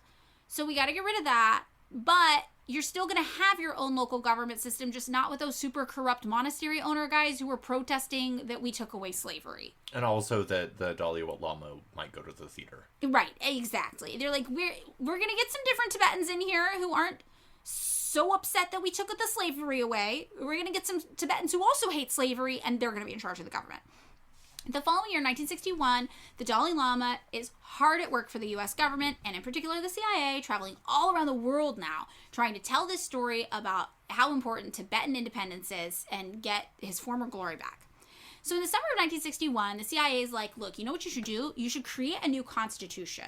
That would really help solidify you as a government in exile, like a political victim, and let's be frank, your old way of doing things was really, really bad. So we need a new document to point people to be like, look, they have this constitution that's awesome. This is the government they want. And the Dalai Lama is like, okay, I can do that. Now, you might remember the Dalai Lama had previously gone to the CCP and been like, what if instead of abolishing slavery, you just let me do like less slavery? And the CCP was like, no, that's not in the cards. By this point, he's kind of got the memo. He's like, all right, in order to make people on my side, I have to really dial back the slavery thing. So, in this document, he is willing to do some limited land reform and subject himself to a form of recall if people want. Wait, I'm sorry, recalling I would love the Dalai Lama. That would be fun. But it's largely gestural because he knows that people in Tibet are very religious, right? So, his super devout followers are now scattered throughout India and Nepal. And they were like, whoa, Dalai Lama, are you sure you want to include all this? But I think he's practical, and he's like, it has to look okay. Everyone was really mad at the slavery and the torture, so we have to make it look at least a little progressive, and this is a compromise to get people on our side. So, December 20th of 1961, the UN adopts a resolution calling for an end of practices on behalf of China that hindered Tibetans' right to self-determination. This is, you know me and ethnic nationalism. I know. And it's also important to remember that the government in Tibet was still led mostly by Tibetan people. I understand, but I was just like, that language gets used for so many silly, dumb reasons. It does. And also, like, self-determination, like, again, it's an autonomous functioning region within China, but it's still part of China. So it's like we have the umbrella things you can't do, like the slavery, the overthrowing China, and the torture and the really wild taxes. But you guys are still able to handle everything else. And here's a truck shop. Yeah, we're building roads, and we see you're hungry, here's some food. So, by 1962, the United States was starting to wonder exactly how effective this Dalai Lama stuff really was. Like, it seemed like it was annoying China, but not really having a real impact. So, Acting Secretary Ball questioned their utility. He was like, we're paying a lot of money for this. Is it doing anything? And Governor Harriman, who was then Assistant Secretary of State for the Far East, defended the expense. He was like, no, I think that the Dalai Lama represents a viable alternative to leadership in Tibet. Like, if we can make Tibet its own new formal country and install him as a leader, it will be one less country failing or falling to communism. And this is important because this is the United States' tried and true divide and conquer strategy. We're like, we can't overthrow the communists in China, but maybe we can take Tibet from them and install our guy, the Dalai Lama, who will make Tibet hospitable to U.S. capital and Western interests, and that is more people than if it was part of China through and through. So he thinks, this is a good use of our money. The CIA is like, we are super confident in these operations, and we are continuing to train more Tibetan guerrilla fighters to be part of this resistance movement. They're like, we're on board with what Harriman said. Like, this is a good policy, and we're sticking to it. By early 1963, the Colorado training site was going off. The CIA delivered on what they promised. Oh, okay. So, like, I was wondering, I was like, okay, so are they still training people in Colorado? Are they getting more people in? They're getting more people in. So, in 1963, there were over 100 men being trained at that one site. And their goal was to build self-sufficient teams of 3 men who would be sent back in Tibet and then resettle in new areas where they would then attempt to build local, quote-unquote, underground resistance units on behalf of the United States and the CIA. Mm-hmm. So, 1964, India allows the creation of something called Tibet House, a museum of Tibetan artifacts and a library that's funded by the U.S. government. God, that's so fucking... I know. But protect your goddamn borders, India. So, a program was also created to take young Tibetans and bring them to the United States for 9 months to be educated in English and government, aka capitalism. And this is like the kind of thing we did with the School of the Americas. Yeah, basically. I was like, you guys got to get a different playbook. Like, it's always the same. That's the thing, though. It's like when you know how the CIA and the U.S. government works, you see it happening as it's happening other places. And you're like, oh my God, they're doing the thing. So all the people that came to the United States to be trained by our government then would become the Dalai Lama's administration and foreign representatives for his government in exile. So on January 9th, 1964, a memorandum was passed to review Tibetan operations in the United States. And the U.S. government said, the CIA Tibetan activity consists of political action, propaganda, and paramilitary activity. The purpose of the program at this stage is to keep the political concept of an autonomous Tibet alive within Tibet and among foreign nations, principally India, and to build a capability for resistance against possible political developments inside communist China. The cost for the Tibetan program proposed including funding that was paid for with American tax dollars for the following: support of 2,100 Tibetan guerrilla fighters, a 6-figure subsidy to the Dalai Lama annually. That's $180,000 in 1964 money, which would be like $1.8 million today per year. Equipment, covert training sites in Colorado, right, maintaining the cost of that. Tibet houses to also be established in New York and Geneva. Covert air transportation of Tibetan trainees from India to Colorado, obviously Air America. And overhead at the agency and the educational programs in the United States for those young Tibetans that the USA had chosen and selected to kind of do our bidding and work with the Dalai Lama. Damn, these Tibetans are getting... They're getting pretty paid. Yeah, this seems like... Man, if a really good way, it seems like for Americans to get some kind of support from the federal government. Start a weird independence movement. Oh, yeah. Smart. So it was noted that this effort was in coordination with the Department of State, officially confirming the links between the CIA, our State Department, the Dalai Lama, and the Free Tibet Movement. And in the United States Congress, funding allocation was recorded, and the government said the existence of a Free Tibet in exile has also helped to expose the hollowness of communist China's pretensions to sponsor national liberation movements around the world. So they're really hitting home their goals here. They're like, how can the commies be the good guys who care about national liberation when they won't let the Dalai Lama be a slave owner there? Check and mate. It feels like, okay, so obviously, like, the sort of material side of this is, like, we would like to fuck China's shit up materially. Yes. Right? Like, we would like to make them expend a ton of resources on some dumb shit that doesn't really, like, is not a thing. And also to take materially from them a large territory. Yes. Right? The rhetorical side is like, what is that getting you? Like, China bad? Well, You've I think kind of actually, driven that home. I think the rhetorical side is what has made this campaign so successful. Because to this day, people, like when I talked about it on TikTok, for example, everybody was like, okay, just because maybe the Tibetan government used to own slaves, it doesn't mean that you need to interfere in the independence and like self-governance of sovereign people. Like that idea that that's what China was doing is so pervasive. It is the one thing about the Free Tibet movement that has remained. No, I mean, I'm assuming we're going to talk about the Beastie Boys. We will. But, yes. like, It is, and this is why the government consistently throws money at massive propaganda efforts, because the material harm is actually very, very reduced when you compare it to like the psychological warfare element of building a narrative. And the narrative has remained, and the narrative has been very, very effective, because those narratives about China oppressing everybody is what stays in people's heads when they're like, well, I would never support China. Look at what they do to everybody. No, and you're like... I think that, right, like, in terms of, like, its rhetorical punch, it's more about, like, what it does to Americans. Yeah. Or, like, in terms of, like, being like, oh, I should feel extraordinarily favorable towards, like, weirdly aggressive militaristic policies towards China. Yes. And like, that seems, okay, and got I it. should feel lucky to be an American, because look how fucked up everybody in China is. And you look and you're like, they have 90% homeownership rates, higher life expectancy, higher literacy rates, higher overall government satisfaction, more paid time off, lower retirement ages than the United States. Look, and they're leading the global green energy initiatives. And because of China, next year might be the first year ever that, like, our global greenhouse emissions actually go down. And no other country is really doing it except for China. I gotta say, nobody knows that. Nobody knows that. Yeah.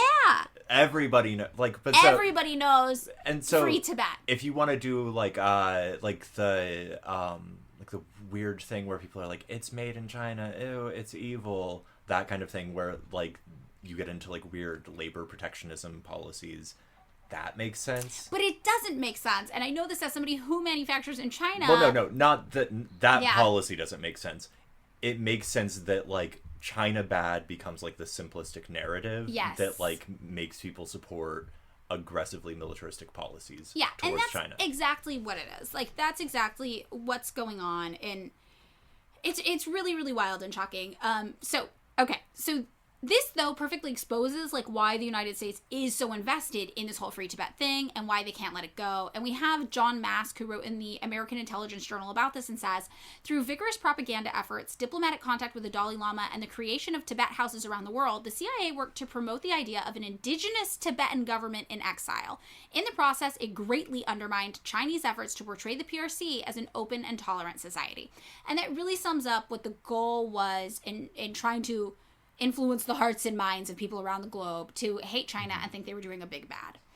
So in 1965, the Chinese government officially establishes what they call the Tibetan Autonomous Region, TAR, on September 9th. They're like, look, we've got your government in place, led by Tibetans. We've got our few rules you can't break, but largely you can do whatever you want. And now you are officially the Tibetan Autonomous Region. You may govern yourselves autonomously as long as you don't break the few rules that we laid out for you. Which were, no slavery, no serfdom, no unnecessarily high taxes, and stop arming the monasteries. That's weird. It's like, when I was 12, my parents were like, we're going to go out to eat. Yeah. And we're not hiring a babysitter. We're leaving you can do it. Do your thing. You know how to make dinner. Good luck. Don't burn the house down. They're basically saying, we're going, don't burn the house down. Yes.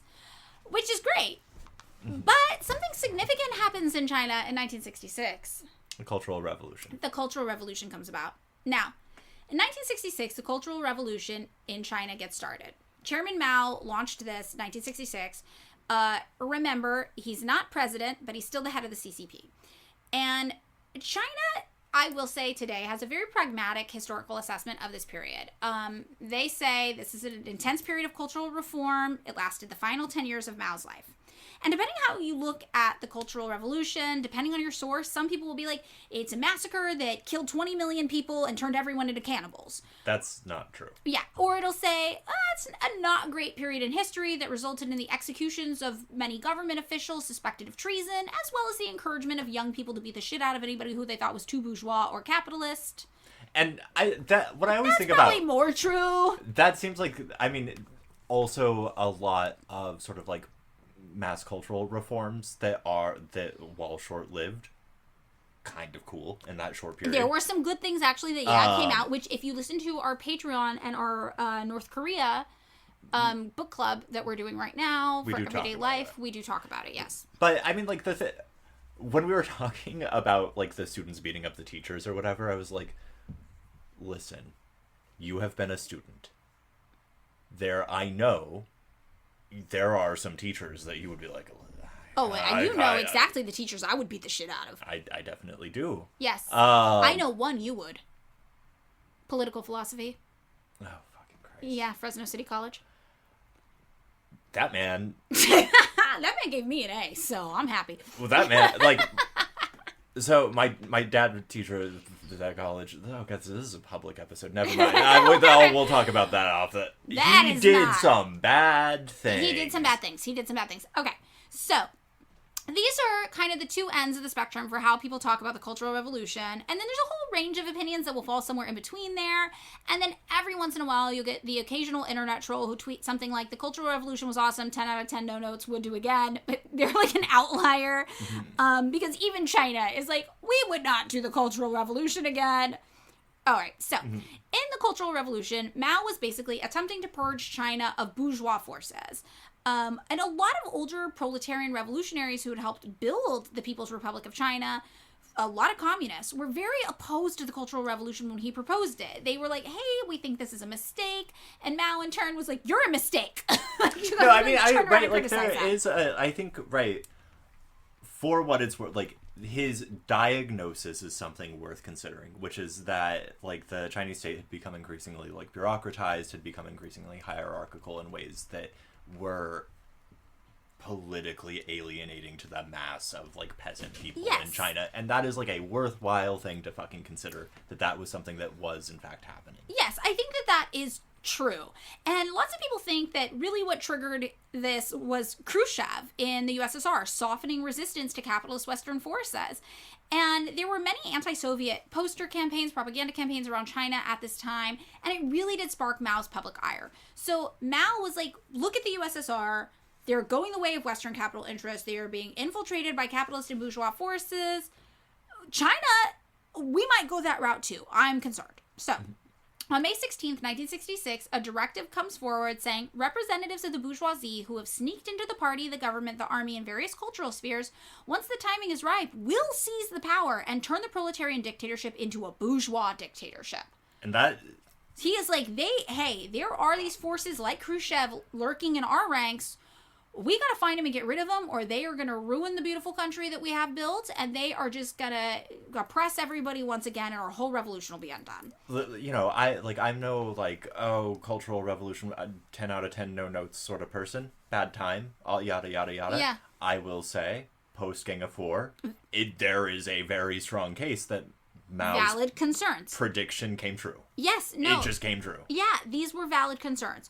So... he is like, we gotta take action now to purge our country of these capitalist bourgeois forces before they take over and make us a capitalist hellscape vassal state. So Mao at this time is 72 years old. And remember, he's not president anymore. And in fact, the first 2 months of the Cultural Revolution, whole, like, directive being issued and everything, he wasn't even in the capital of China. But he is still the head of the Chinese Communist Party, so he's influences. So when he returns, he welcomes throngs of what we now call Red Guards, which were mostly young people who wanted to help purge the country of these bourgeois enemies that Mao was talking about. So the Red Guard was basically a bunch of peasants that Mao kind of deputized on the spot and was like, okay, go find the capitalists around you, root them out. And the people targeted by the Red Guards, remember, Mao loved peasants. They were mostly landlords, rich farmers, counter-revolutionaries, and people with right-wing beliefs. But also, there were people that these Red Guards just randomly found to be of a bad influence, generally speaking. Teachers. So, yeah, lots of people who belong to the intelligentsia or even better off educated sections of the working class. So we can see that education became a real target for this. So during the Cultural Revolution, it is definitely true that many people were killed, but it's hard to get a real grasp of how many and why. Like, the West claims it was millions and bagillions, 100 million deaths due to communism, I live freedom, USA.com. There's actually only, like, one living person left in China because the rest were killed. They were all killed in the Cultural Revolution, and it was Mao. Yeah, it was, like, it eventually... like, it turned into, like, a Red Guard circular firing squad because they were all... and now there's just, like, one guy left who's like, I am the last proletariat. Yes, that is true.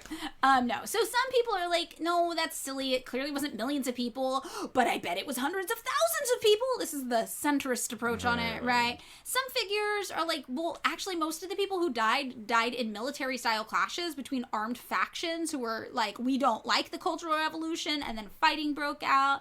And some people are like, honestly, most of these deaths fit in line with what we consider to be revolutionary efforts. They killed capitalists, and really there were only a handful of oversteps, which is obviously bad still, but, you know, sometimes when you make an omelet, you break a few eggs, and mostly it was a lot of people going to re-education centers. Yeah, I am not a 10 out of 10 no notes Maoist apologist guy. I tend to be in the, like, it was bad in the sense that large-scale civil conflict is bad. Right. I do not think murdering the intelligentsia is bad, or is good. Is good. No, David wants you to murder your teachers, himself included. Just beat the shit out of your teachers. I encourage it. No, it's obviously not good. There are, you know, it is, I think about, like, you know, the thing that I always say about Stalinism or whatever is, like, anything that killed Isak Babel can't be good. Yeah. Right? And this feels like that. I don't think that's... Wait, did you say this is what you say about Stalin or Stalinism? Stalin, or, like, the... Because I don't think Stalinism is a thing. Or, okay, well, you know, the mass purges of the 30s. Let's say that. Anything that kills Isak Babel is bad. And I think a similar thing could be said of the Cultural Revolution, where it's like, don't kill your... Don't beat your teachers to death, probably. Unless they have, like, a weird thing about... Do you remember the Penn lecture in that political science? I don't remember shit about that. Okay, Yeah, okay. Unless you happen to teach David political science at a community college a few decades ago. So, we definitely do have documentation of some government officials who were suspected of treason and were executed. Yeah. That really did happen. We know that for certain. We have documentation of 27 teachers being killed in 1966. They were attacked by their students and beaten to death. Not great. Mm-hmm. This happened across 96 schools, and the teachers were accused of being capitalist intellectuals. Okay, that seems a little much, but you know. Mm-hmm.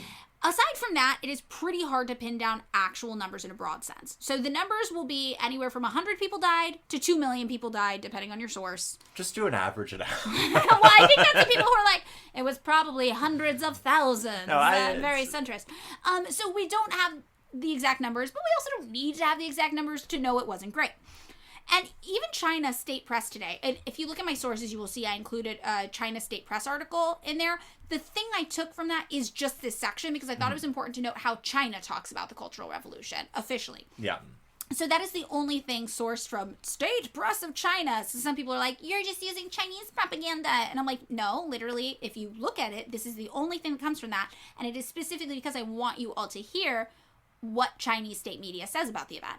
So China State Press today tends to acknowledge that this had a pretty bad effect on society. They do say Chairman Mao was a good man, he had great contributions to communist China, but they condemn the Cultural Revolution at the end of his life as a loss in whole for the country. So an excerpt from one article reads, many cadres and intellectuals were persecuted in the name of reducing bureaucracies, sending them to the countryside and re-educating them. The education revolution has caused a widespread decline in the quality of education and created chaos in teaching ranks. So they acknowledge teachers and intellectuals really were targeted, in addition to the landlords and rich farmers and obvious counter-revolutionaries. So this article concludes by saying, in June of 1981, the 6th plenum of the 11th CPC Central Committee passed the resolution on certain questions in the history of our party since the founding of the People's Republic of China. In this document, it was stated that, quote, the party, the country, and the people suffered from the most serious setbacks and biggest losses during the Cultural Revolution, which lasted from May 1966 to October 1976 since the founding of the PRC. The history of the Cultural Revolution proved that the main argument for Comrade Mao Zedong to start the Cultural Revolution was not in line with Marxism-Leninism nor with the reality of China. It was proved through practice that the Cultural Revolution was not and could not possibly be a revolution or social progress in every sense. It was civil turmoil, which was wrongly started by leaders, was exploited by counter-revolutionary groups, and which brought disastrous consequences to the party, the country, and the people. So, this is how China talks about it. China is like, we do not defend that. We don't vouch for that. It was not good for us, and it probably did more harm long term than good, although many people in China say certain programs came out of it that were positive still. And in the Patreon thing, we did talk about the fact that it was like emphases on democratization, emphases on tying the wages of government officials to the average wage of the average worker. That was a very cool thing that did come out of it. There are... it's just one of those things where it's like, as with everything China, the narrative that we are given is this overly simplistic, weird thing of China bad. Right.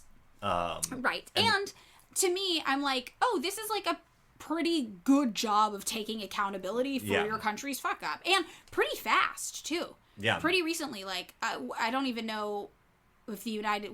We still have a problem...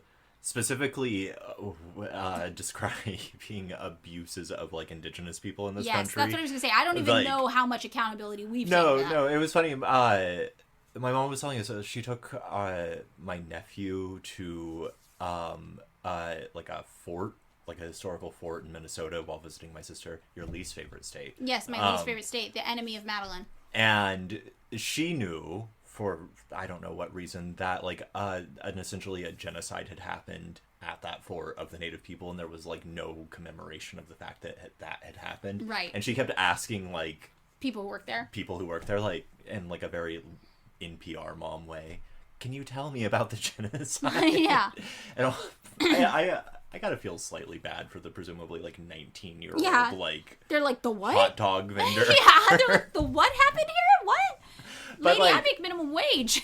But like we don't do a good job acknowledging the genocides that happen to indigenous people, the mass expulsion of immigrants, right? Like we have a hard time acknowledging our own atrocities. So as an American reading the Chinese Communist Party, be like, hey, we did not do a good job with that, and we don't stand by that, and we don't defend that, and that was really a big setback for our country, and probably the worst thing that we've ever done. I found that as an American, I was like, oh, this is like refreshingly honest. Like, you know, so that's what they say. Now, we have some people who were Red Guards talk about their experience. One former Red Guard said, we beat people, we humiliated teachers, we ransacked houses, we burned libraries and destroyed precious cultural relics, we invaded churches and temples. All these things we did in the name of freeing people from the past, but in fact, we made them slaves to something worse through our reign of terror. Another former Red Guard from Shanghai, when interviewed a decade later, said, when I see privileges being given back to the old bourgeoisie, even the former capitalists, and how privileges are also being given to this new class of party cadres and officials, I am really outraged. When the rest of us are really having problems with housing, with jobs, with education, even with getting enough food to eat, these people are establishing a sort of neo-feudalism, assuring themselves comfortable lives. I do not want another cultural revolution. 10 years of turmoil did enough damage. But I think we were right in trying to smash the old system. I think, okay, that guy, that is the closest to, like, that is my appraisal of the thing. That, I think his opinion is pretty good. He's like, there was a lot of backsliding, there was a lot of class like benefit that was emerging and solidifying. People were getting oppressed. It was happening. This was bad and something needed to happen, but the Cultural Revolution wasn't it. Yeah. That wasn't the right solution. So, all of this is going on in China, which means therefore it is also going on in Tibet. So 1967, remember the man I mentioned named Tashi Tsering who was abducted at age 13 to serve in the Dalai Lama's personal dance troupe? Oh, yes, who was assaulted. Yeah, he went on to become an English professor. Oh, boy. Yes, so he himself was a victim of the Cultural Revolution. He criticized the Cultural Revolution like many people in China, and he was in prison for 6 years for doing so. Damn. Yeah, here's the thing though. He says, even with the Cultural Revolution, he still believes Mao Zedong liberated his people because conditions in Tibet were so much worse before that. Which is wild. So I really want to take a second to process this. The worst part of China's communist history, the Cultural Revolution, which pretty much everyone in the world agrees was not great, including China itself, was still considered liberation for some Tibetans when compared to the conditions they were living under with the Dalai Lama system in charge. I mean, that makes sense. Yes. That I feel like that, like... Another Tibetan, Wang Chuk, says, I may not be free under Chinese communism, but I am better off than when I was a slave. This is what he said at the time. Mm-hmm. So he even is like, I'm not a communist. I don't think I'm free, but there is no doubt that this was better off than being enslaved, 100%. So these are even people who, like one guy who suffered at the hands of the Cultural Revolution and the CCP, he's still like, no, Mao liberated Tibet. He will say that. He's like, Mao did liberate Tibet from slavery. And another guy who seems to really hate communism, one of those people that's like one of the outlier percentages for whom communism wasn't doing anything. But he's like, oh no, it still is better than, like, this is better. Yeah. Yes, I was freed from slavery. So a London Times article from August 28th, 1967 reports that 500 Tibetans did flee Tibet during the Cultural Revolution going into India. 500? 500. And this article is interesting because it explains how the Cultural Revolution kind of went down in Tibet. So I'm going to read some quotes here. So this article says, contrary to past reports, the Western Tibetans say that until February of this year, they had been left relatively in peace. One of the leaders of the mass exodus, unaware that he had been experiencing the Cultural Revolution, said until February, the Chinese had not interfered with worship or rites. When they first came, they said they were going to change the country into a place like Russia, which they never said that. That's probably what the leaders told him. We would be able to worship, but there would be democratic changes.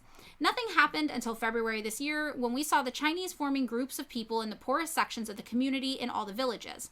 At the head of the group, the Chinese placed Tibetan people who worked in their offices. They all wore red armbands. At the end of the month, they called all heads of families to the district headquarters and said that the old ways were not the thoughts of Chairman Mao. We were told that the Dalai Lama was a reactionary and that old things must be destroyed.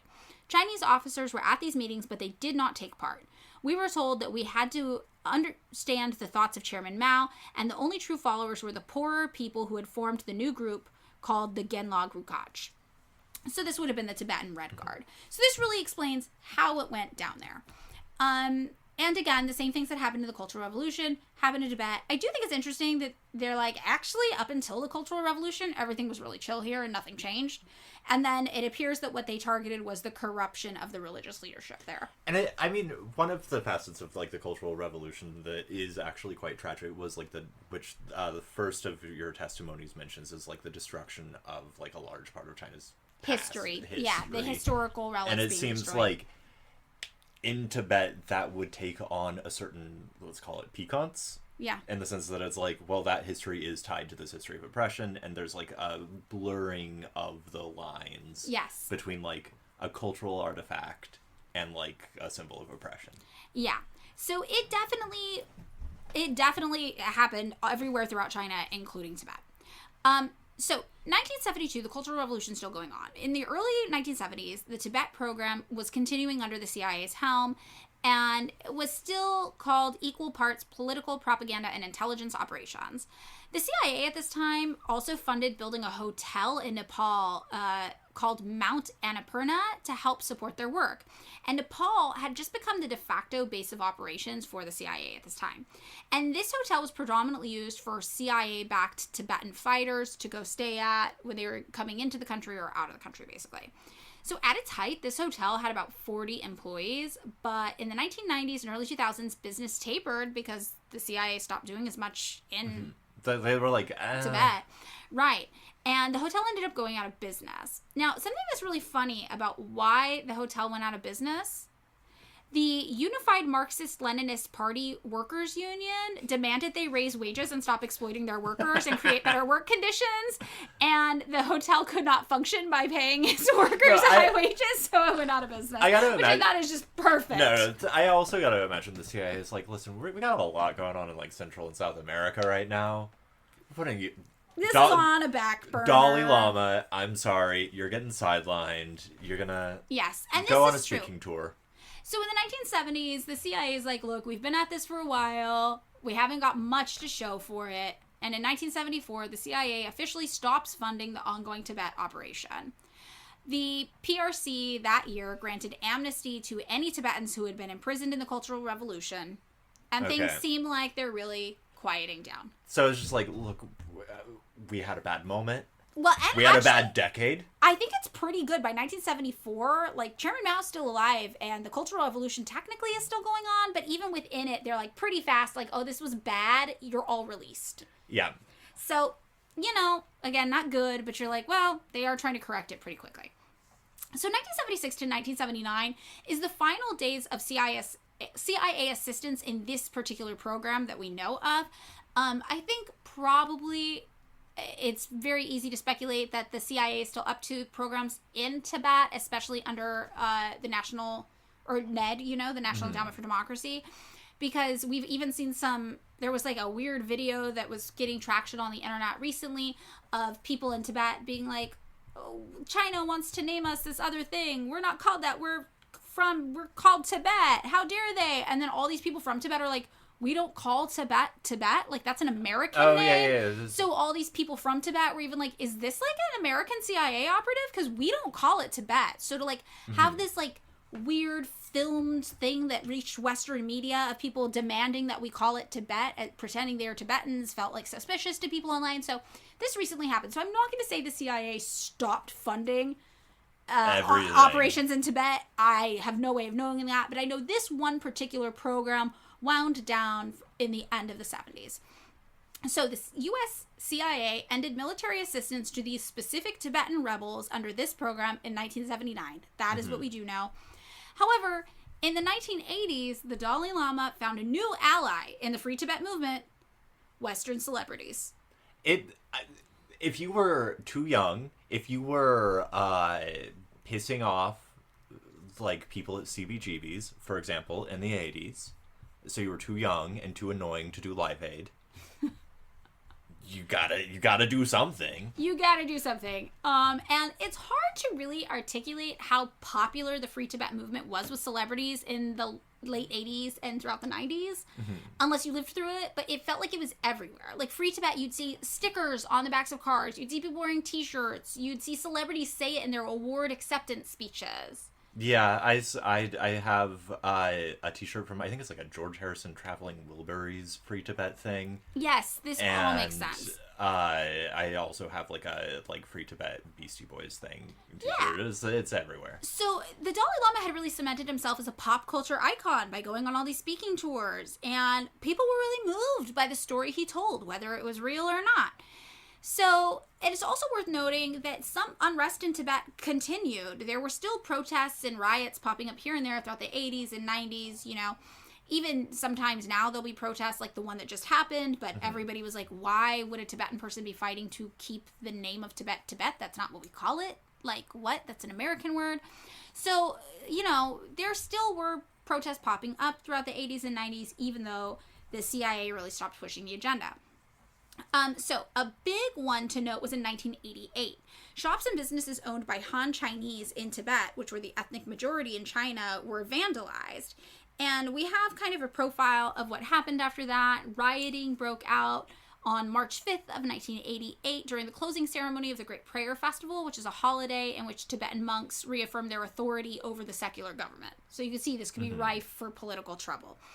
The day before, Beijing had said that a Tibetan dissident had died in prison the previous fall, and agitators, they call them, suspect that it would take very little to spark mob violence in the large crowd, is what, this is an American government assessment of this again. So according to Western press and state reporting, several monks began shouting slogans in support of the Dalai Lama, calling for independence, and then 2,000 people came and were like, yeah, we also support independence. Some people say the crowd was as large as 25,000, but that seems a little large. Monks started throwing rocks at the police, and then they were destroying vehicles. They attacked a police station, and police then used tear gas to disperse the crowd, and then 200 monks were arrested. And then throughout that day and into the next, people were protesting. So you arrested our monks. Chinese press acknowledged 5 people died. But they say that unconfirmed press reports say it could have been 16. That sucks. Yeah, it's not great. So Lhasa authorities believe that a lot of the populace was supporting the rioters. Lhasa, though, again, is historically the religious center where the Dalai Lama was based and where a lot of the more upper class people were. The police set up roadblocks around the city, and they swept the downtown area and the major monasteries and arrested maybe 100 people. And then they were like, okay, we have to shut this down. No more riots. Some stuff in this report is also still redacted, so we don't know certain things, which to me could implicate American involvement if I were to speculate, but it could be any other thing. We don't know. That is just my guess. That is pure speculation on my end. So that is not a fact.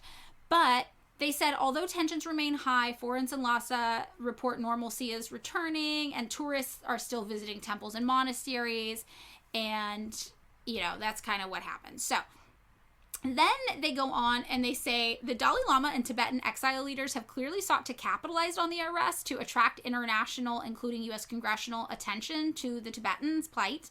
Tibetans staged demonstrations in Washington, India, and several European capitals after the disturbances. And in addition, they have fed a mix of fact and fiction to sympathetic Western political figures and journalists to turn public opinion against the Chinese and generate pressure on Beijing. So this is our own CIA is like, yeah, they're telling some truths. They're telling some lies.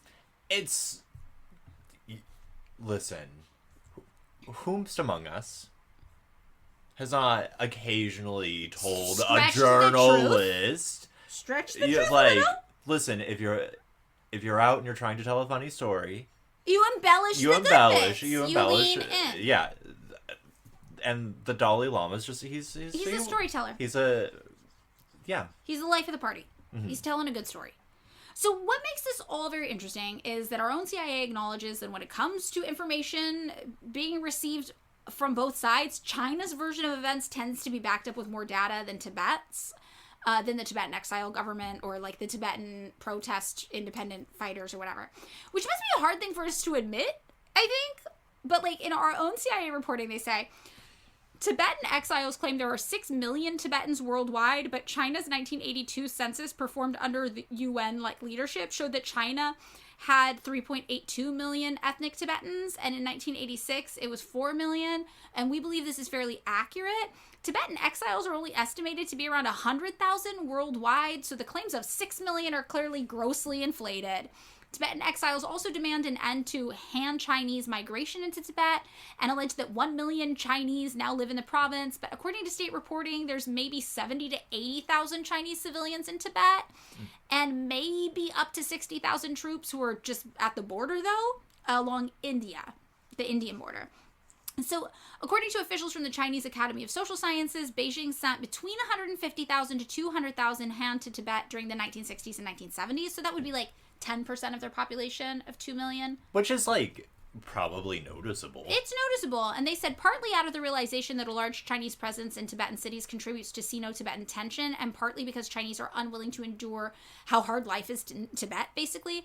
Beijing allowed at least 80,000 of these people to leave in 1981, but that created a shortage of doctors, engineers, and other professionals. So basically, China had sent people to help support like a developing society in Tibet and with like hospitals and roads and professional stuff. And a lot of people were like, hey, we don't enjoy this. Can we go? Like almost like over half to around half of them. And they were like, yeah, you can go by 1981. So they're like, there's no way that there has ever been like mass migration of other ethnic groups in the rest of China into Tibet. It's the Himalayas. Yeah, they're like, it's not really happening. Maybe there's some, but it's not much. This is, people in like Denver or whatever being like, there's a mass migration of California. Yeah, it's like that. You're like, less than 1% of our population has left. Like, I mean, I'm sure that to you, it seems like a lot. You're like, I know 4 of them. Do you know how many people from Colorado I know? Give it a year. They'll all have the same stupid hats. They'll all have the same stupid Nalgene bottles. You won't even notice. Yep, they'll acclimate. So, the CIA internal documents go on to say we are unable to substantiate Tibetan exiles' accusations that over 1 million Tibetans have died under Chinese rule. According to Chinese statistics, the number of ethnic Tibetans in China decreased from 2.7 million in 1953 to 2.5 million in 1964. But in 1960 and 1961, there was a serious famine in most of China, and the national population fell by 1.3 million. So they say given the fighting and immigration relating to the Dalai Lama's flight to India in 1959, the border war of 1962, and the famine, a decrease in Tibetan population of some 275,000 people does seem quite possible. But the claim that 1 million Tibetans died because of political instability, imprisonment, and wide-scale famine, impossible. again, this is our government talking about basically our failures in the region, really. So they say, we are unable to confirm or deny the charge that Beijing has used Tibet as a dumping ground for nuclear waste. We have no information on nuclear facilities in Tibet other than planned development of small and medium-scale electric reactors to increase Tibet's power production. In our view, exile accusations that Chinese are destroying Tibetan culture have some truth. China has built roads, schools, hospitals, power plants, office buildings, and hotels, improved transportation, agriculture, and education, and brought in some industry. But this modernization has been superimposed upon traditional Tibet, which was pastoral, agricultural, and intensely religious. So this is our own government's assessment. They're like, look, all these claims that everybody's using around the world to try to gain support for Tibetan independence, they're not really trustworthy. There's not 6 million Tibetans worldwide. There's like 100,000. There hasn't been mass migration of Han Chinese into Tibet. There's been like maybe 70,000 over a period of decades. Yeah. In fact, many people left, and they had only been there to help with things like being a doctor or an engineer. And they're like, a million Tibetans died under Chinese rule? No, 275,000 probably died or probably left from a combination of like leaving Tibet because of the political instability and also a huge famine. That could be possible, but a million people dying because of China, probably not. And then they were like, yeah, sure, if you want to say that Tibet has been destroyed by increasing infrastructure, maybe there's some truth to that. This is the United States conclusion internally when talking amongst each other with the intention of nobody ever seeing these documents. I mean, they have to have accurate information in order to do inaccurate information. Right. Exactly. So the United States has no reason to say this. This actually makes us look bad because we've been trying to push for the Free Tibet movement for forever. So this is not, and to me, I'm like, this is probably the most accurate understanding of what's going on there that you're going to get. So Patrick French wrote, quote, "The Free Tibet campaign in London, of which I am a former director," which is like a nonprofit, right? And other groups have long claimed that 1.2 million Tibetans have been killed by the Chinese since they invaded in 1950. However, after scouring the archives in Dharamsala while researching my book in Tibet, I found that there was no evidence to support that figure. So this guy actually used to work with the Free Tibet campaign and was a true believer. And when he started trying to make a book about it, he was like, oh my God, I think I've been lied to and all of this is just made up. And then he actually became pretty vocal about being like, hey, you guys don't believe everything you hear about this. So this gets us to the 90s. And some people by the 90s had not gotten the memo. Celebrities. Yeah. And in particular, the Beastie Boys. So, 1996, the Tibet Freedom Concert starts. And this is a series of music festivals held in North America, Europe, and Asia, starting in 1996 to support Tibetan independence. And it was originally organized by the Beastie Boys and the Milarepa Fund, which was created to disperse royalties to Tibetan monks who had been sampled on the Beastie Boys' 1994 album Ill Communication. Yes, I know, it's wild. So they got real Dalai Lama pilled. The Beastie Boys were all in on the Dalai Lama.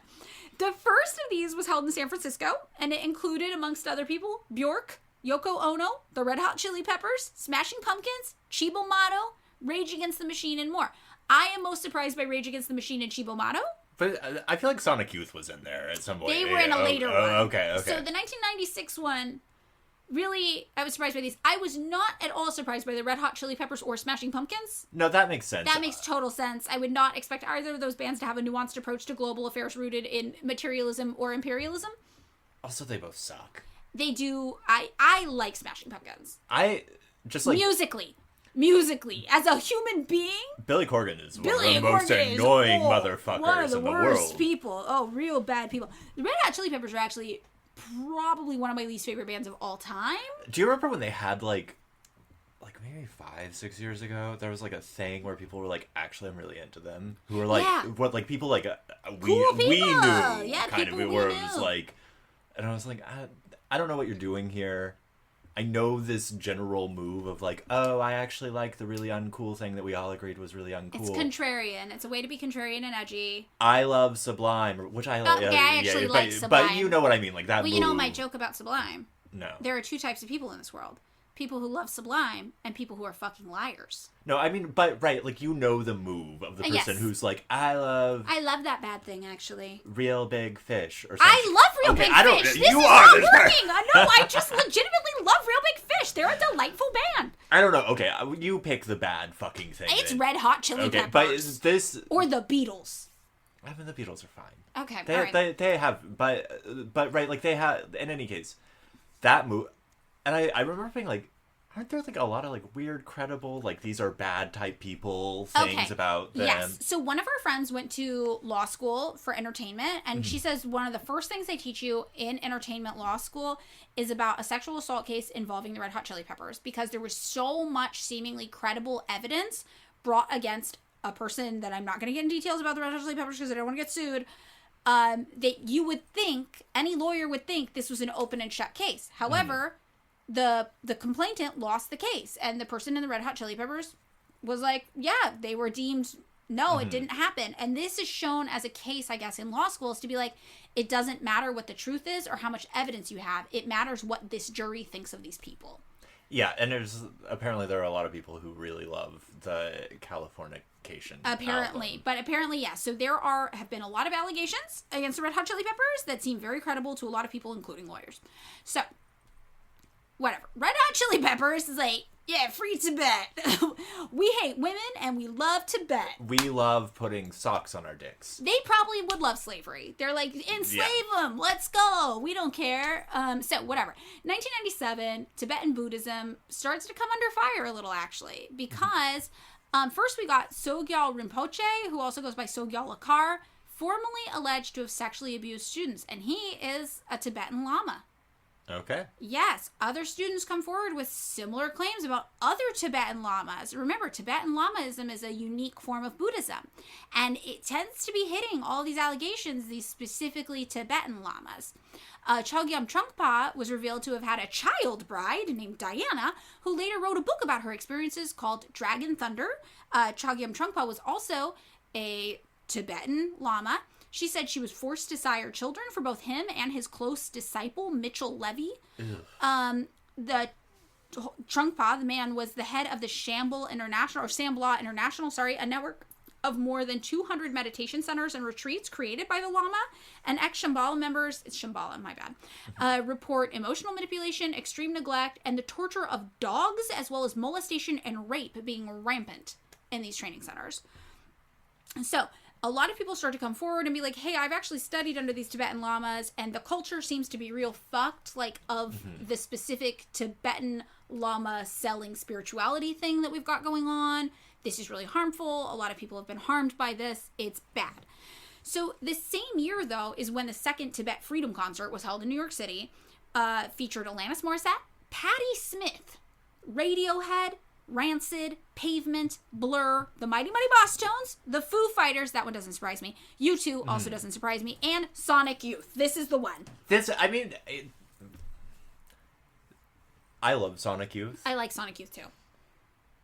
You do get a culture vulture sense from them. I mean, yeah. I think one of the most upsetting things to me was, like, I used to love Sonic Youth, and then I, like, read Kim Gordon's book, and I was like, oh... yeah. I don't like your politics. No, I mean, she also blew up a spot in Cypress Park that I really liked in, like, an LA Times article, so it became very annoying to go there.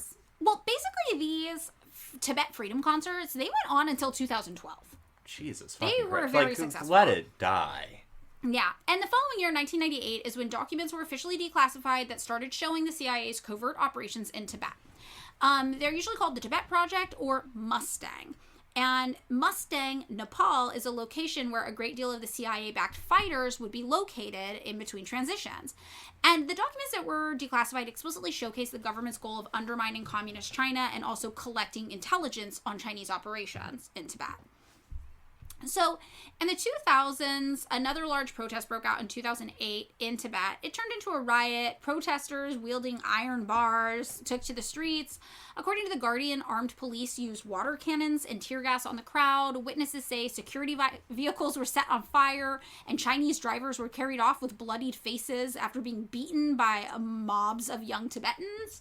22 people died in total on both sides of the conflict, and it was the largest and most violent protest in 2 decades. It was immediately suspected that the National Endowment for Democracy planned this, and the National Endowment for Democracy had to come forward and be like, we did not plan this. We are not involved. And I'm like, the way you denied it makes me think maybe you were involved, National Endowment for Democracy.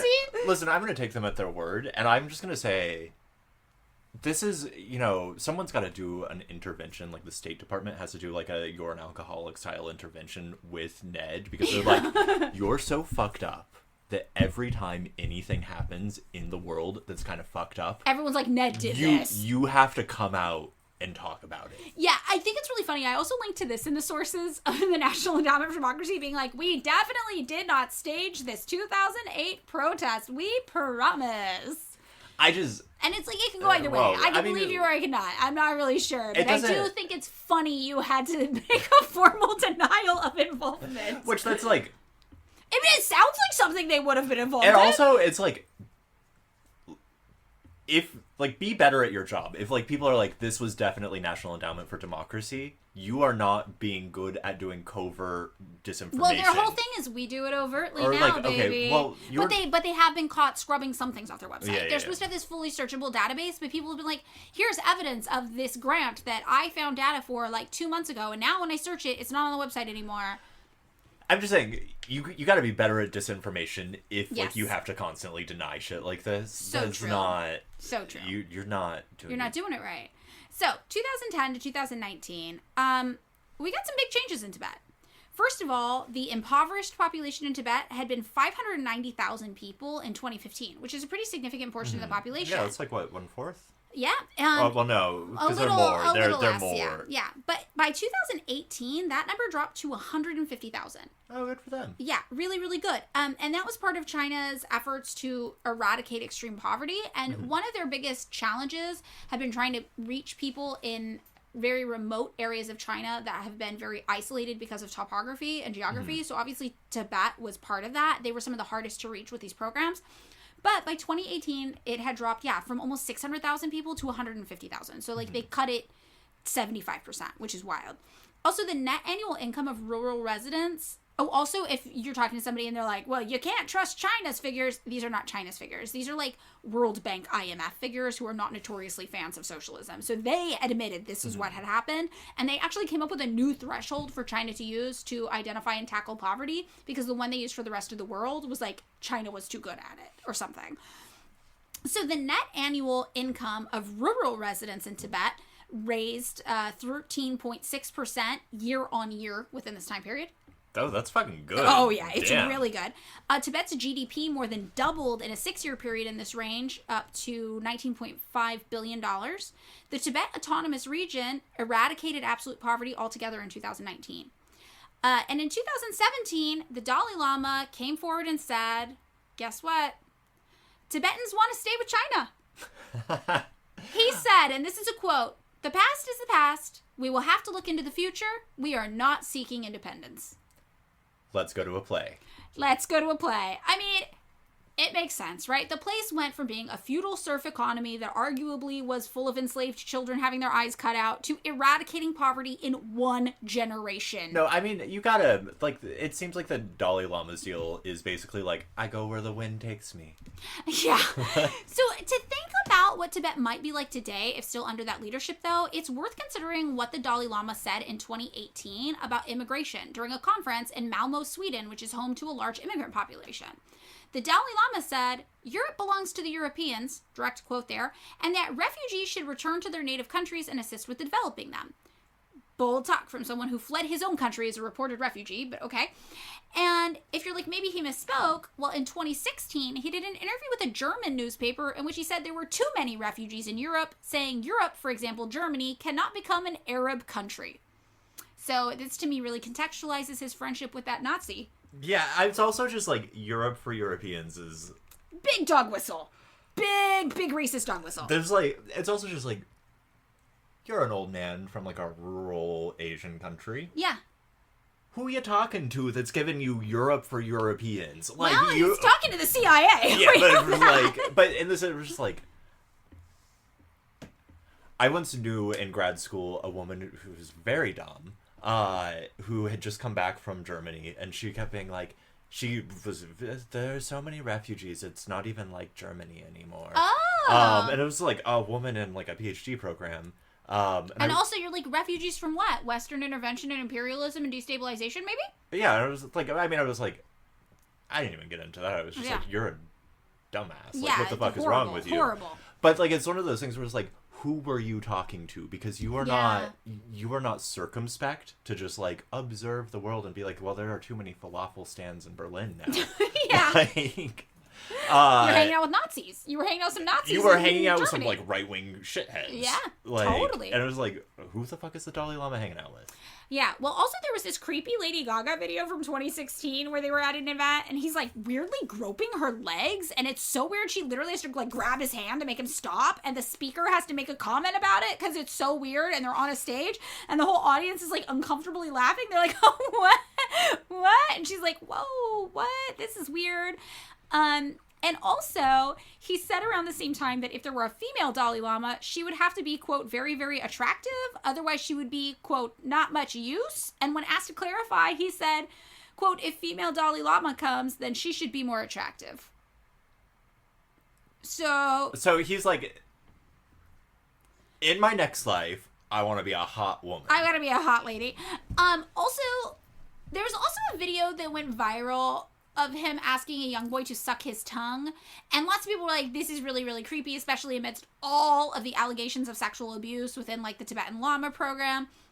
But other Tibetan people have come forward and been like, this is actually this, like, weird little cultural game where elders tell children to eat or suck on their tongues as a joke when they ask for too much candy. So a lot of people were like, this is just like a lost in translation thing we do. Like, like if you're like a little kid and you're like, candy, candy, candy, then an elder will stick out their tongue and be like, you can eat my tongue or you can suck on my tongue because I'm out of candy. So, like, that actually kind of makes sense to me that could be a cultural misunderstanding. It did freak a lot of people out, but to me, I'm like, I don't know. That one doesn't seem as weird. But, yeah. So, it does seem like from the other stuff, the Dalai Lama, not exactly what you think of as being a very spiritually profound man. I don't know. I mean, he actually does seem in keeping with the general weirdness of leaders of other, like, the Catholic Church. Yeah.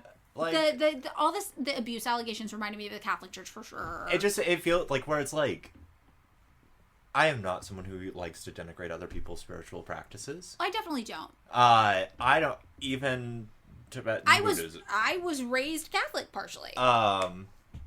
But I can still look at the Catholic Church as an institution to be like, whoa, some fucked up stuff going on there. There's a difference between being like, oh, there are spiritual practices, and it's like, look, whatever the fuck your, like, cosmology is, whatever your religion is, the material, this world type hierarchy of your thing is a hierarchy, and that comes with some fucked up shit. Right. It's like, yeah, this doesn't have to do with your specific spiritual practices or beliefs, but as an institution, this institution has some corruption. And includes weird sexual assault allegations all the way through. Yes. Almost, that feels like... Which stem from a history of slavery. Yeah. And brutal torture. So, you know. That kind of brings us to today. It doesn't stop the free Tibet movements from popping up here and there. And the Dalai Lama isn't on U.S. payroll anymore. The funding, I guess, ran out. But other people are, and they are keeping the dream of annoying China alive, apparently. We've got, for example, the Free Tibet organization, which is run by the Asia Freedom Institute, which was founded by a guy who previously was the North American representative for the Dalai Lama, and current board members there include former USAID employees and other Washington, D.C. types. So we've got these, like, tertiary kind of things going on. There's a U.S. think tank called Freedom House, which sounds like a joke name, but I assure you it is real, that somehow names Tibet among the worst places in the world for civil rights and political freedom. Not the eye-gouging child slavery version of Tibet. That was fine, apparently. Noble even. They think we should go back to that. But this current version that eliminated extreme poverty and made slavery illegal. And among their concerns is that the CCP has attempted to erase the Dalai Lama from Tibet, which is not even true. The guy who abducted children and forced them to dance for him, the CCP has not even tried to erase him. They actually have been wanting him to come back. Mm-hmm. But in case you were wondering who funds Freedom House, if you had to guess, David. First of all, Freedom House sounds like a micro-genre that would appear on the Resident Advisor website. What are you into? I'm really into Freedom House. Oh, man. You should have been at the Freedom House warehouse party. It was sick. I'm a DJ. I do mostly Freedom House. But It's the U.S. government. Yeah, no, it's the U.S. government. The U.S. government funds Freedom House primarily, yeah. There is, of course, Radio Free Asia, which we covered in our U.S. AGM episode, which is a famous network of American state-owned and Congress-funded propaganda outlets designed to work alongside our military. Radio Free Asia is one of those. They still talk about freeing Tibet. There's ICT, the International Campaign for Tibet, sometimes just called Save Tibet as a group. They are based in Washington, D.C., and their work, according to them, includes doing things with U.S. Congress. Their board members include former members of the State Department, for example. There is the National Endowment for Democracy, aka the second littler CIA, which we've done a 2-part episode on. They presented the Dalai Lama with the Democracy Service Medal in 2010, and the National Endowment for Democracy also supports the Tibet Action Institute. And, the Dalai Lama, on his end, has received the Nobel Peace Prize and been involved in the production of 136 books, and also has a foundation called the Garden Phödrung Foundation of the Dalai Lama, which you can donate to on his website. He additionally still retains the wealth from the time he spent as the leader of Tibet, honoring the communist Chinese agreement to not touch the wealth of any of the monasteries when they took power in China. His current net worth is valued at $150 million, and you can buy free Tibet t-shirts on Amazon for $17.99. The Nobel Peace Prize is one of the bloodiest prizes in history. Obama won one! Yeah, that thing means nothing! I love that they gave that to him just for winning the election. Yeah! Like, they were just like... Here you go, you made peace. So, when I think about this, it really seems like a bunch of rich slave-owning assholes were used to committing sexual violence and stealing from people and cutting hamstrings and gouging eyes out and torturing everyone whenever they wanted. And when the communists took power and they were like, hey, you're technically part of China and you have been for a while and we're under new leadership now and we have to rein you in, we can't let you do that anymore, those people got really, really upset and pulled the strings and tried to manipulate the masses through religious means, mostly, into supporting their own oppression. The Dalai Lama then took millions of dollars of CIA funding for years in defense of returning to that system of serfdom and exploitation. And it feels like the American public is just so eager to eat this up because of that tired old narrative, just China bad. And this one thing that a Chinese person posted anonymously online, kind of sums up my feelings pretty well. They said, when we have 1 billion people, you say we're destroying the planet. When we try limiting our numbers, you say it's human rights abuse. When we were poor, you thought we were dogs. When we loan you cash, you blame us for your debt. When we build our industries, you call us polluters. When we sell you goods, you blame us for global warming. And it's just this idea that China just cannot win no matter what it does. There's going to be a way to spin it to make Americans hate them. And I also think about, if Mao had not intervened in Tibet and they were still operating like it had been in the 1940s today, what would the West be saying about Tibet then? So obviously, in the international community's eyes, considered a part of China, to the extent that every country still recognizes it as such. Can you imagine what Americans would say if a part of China had monks assaulting children and gouging out eyeballs? Oh, yeah. Oh, if it was a part... Because I was like, no, we chill with, fucking Saudi Arabia. We're good No. We don't care about human rights abuses. Just think about what we would say about China if that was happening in China. Would be... the Uyghurs would be nothing. Yeah, all evidence is kind of nothing. So, yeah, I just think that it's China can't win. They go into the region that's technically a part of them, and they say you can't do slavery anymore, and everyone's like, they're oppressing the locals' right to do slavery. And then it's but if they hadn't, they'd be like, they're doing slavery. So in 2008, a Tibetan monk visited USC to give this guest lecture, and a bunch of Chinese students attended, and they asked questions. Mm-hmm. Questions like, if Tibet was not a part of China, why did the Chinese emperor give the Dalai Lama his first title? Or, how did the tenets of Buddhism go hand in hand with the slavery system in Tibet before the communists tried to modernize it? What about the Dalai Lama's connection to Hitler? Eventually, one Chinese student got so mad at the monk speaking that he yelled, "Stop lying!" and threw a plastic water bottle at him. Ultimately, none of the fancy celebrity endorsements or cool concerts make up for the fact that freeing Tibet in the West was nothing more than an American CIA plot to irritate and annoy China. When we were talking about this before we started recording last week, you were like, oh, it turns out the Beastie Boys thing wasn't CIA, it was just they were dumb. Yes! And never underestimate the capacity of celebrities to be dumb. And well-intentioned. So many people are well-intentioned, but you don't know what you don't know. I will say, as, a lot of the music I like has a lot of dumb people saying things about politics. This is a thing. don't trust them. Like, don't get your politics from musicians. Yes. Well, they did a study. The Tibetan government in exile actually conducted a study, the Dalai Lama's team, in 2008. And they interviewed 17,000 respondents in Tibet. And they were trying to figure out how many actually wanted independence. And this might be why the Dalai Lama changed his tune.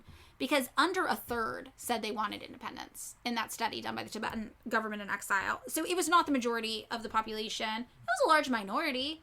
Yeah. But it was not most people.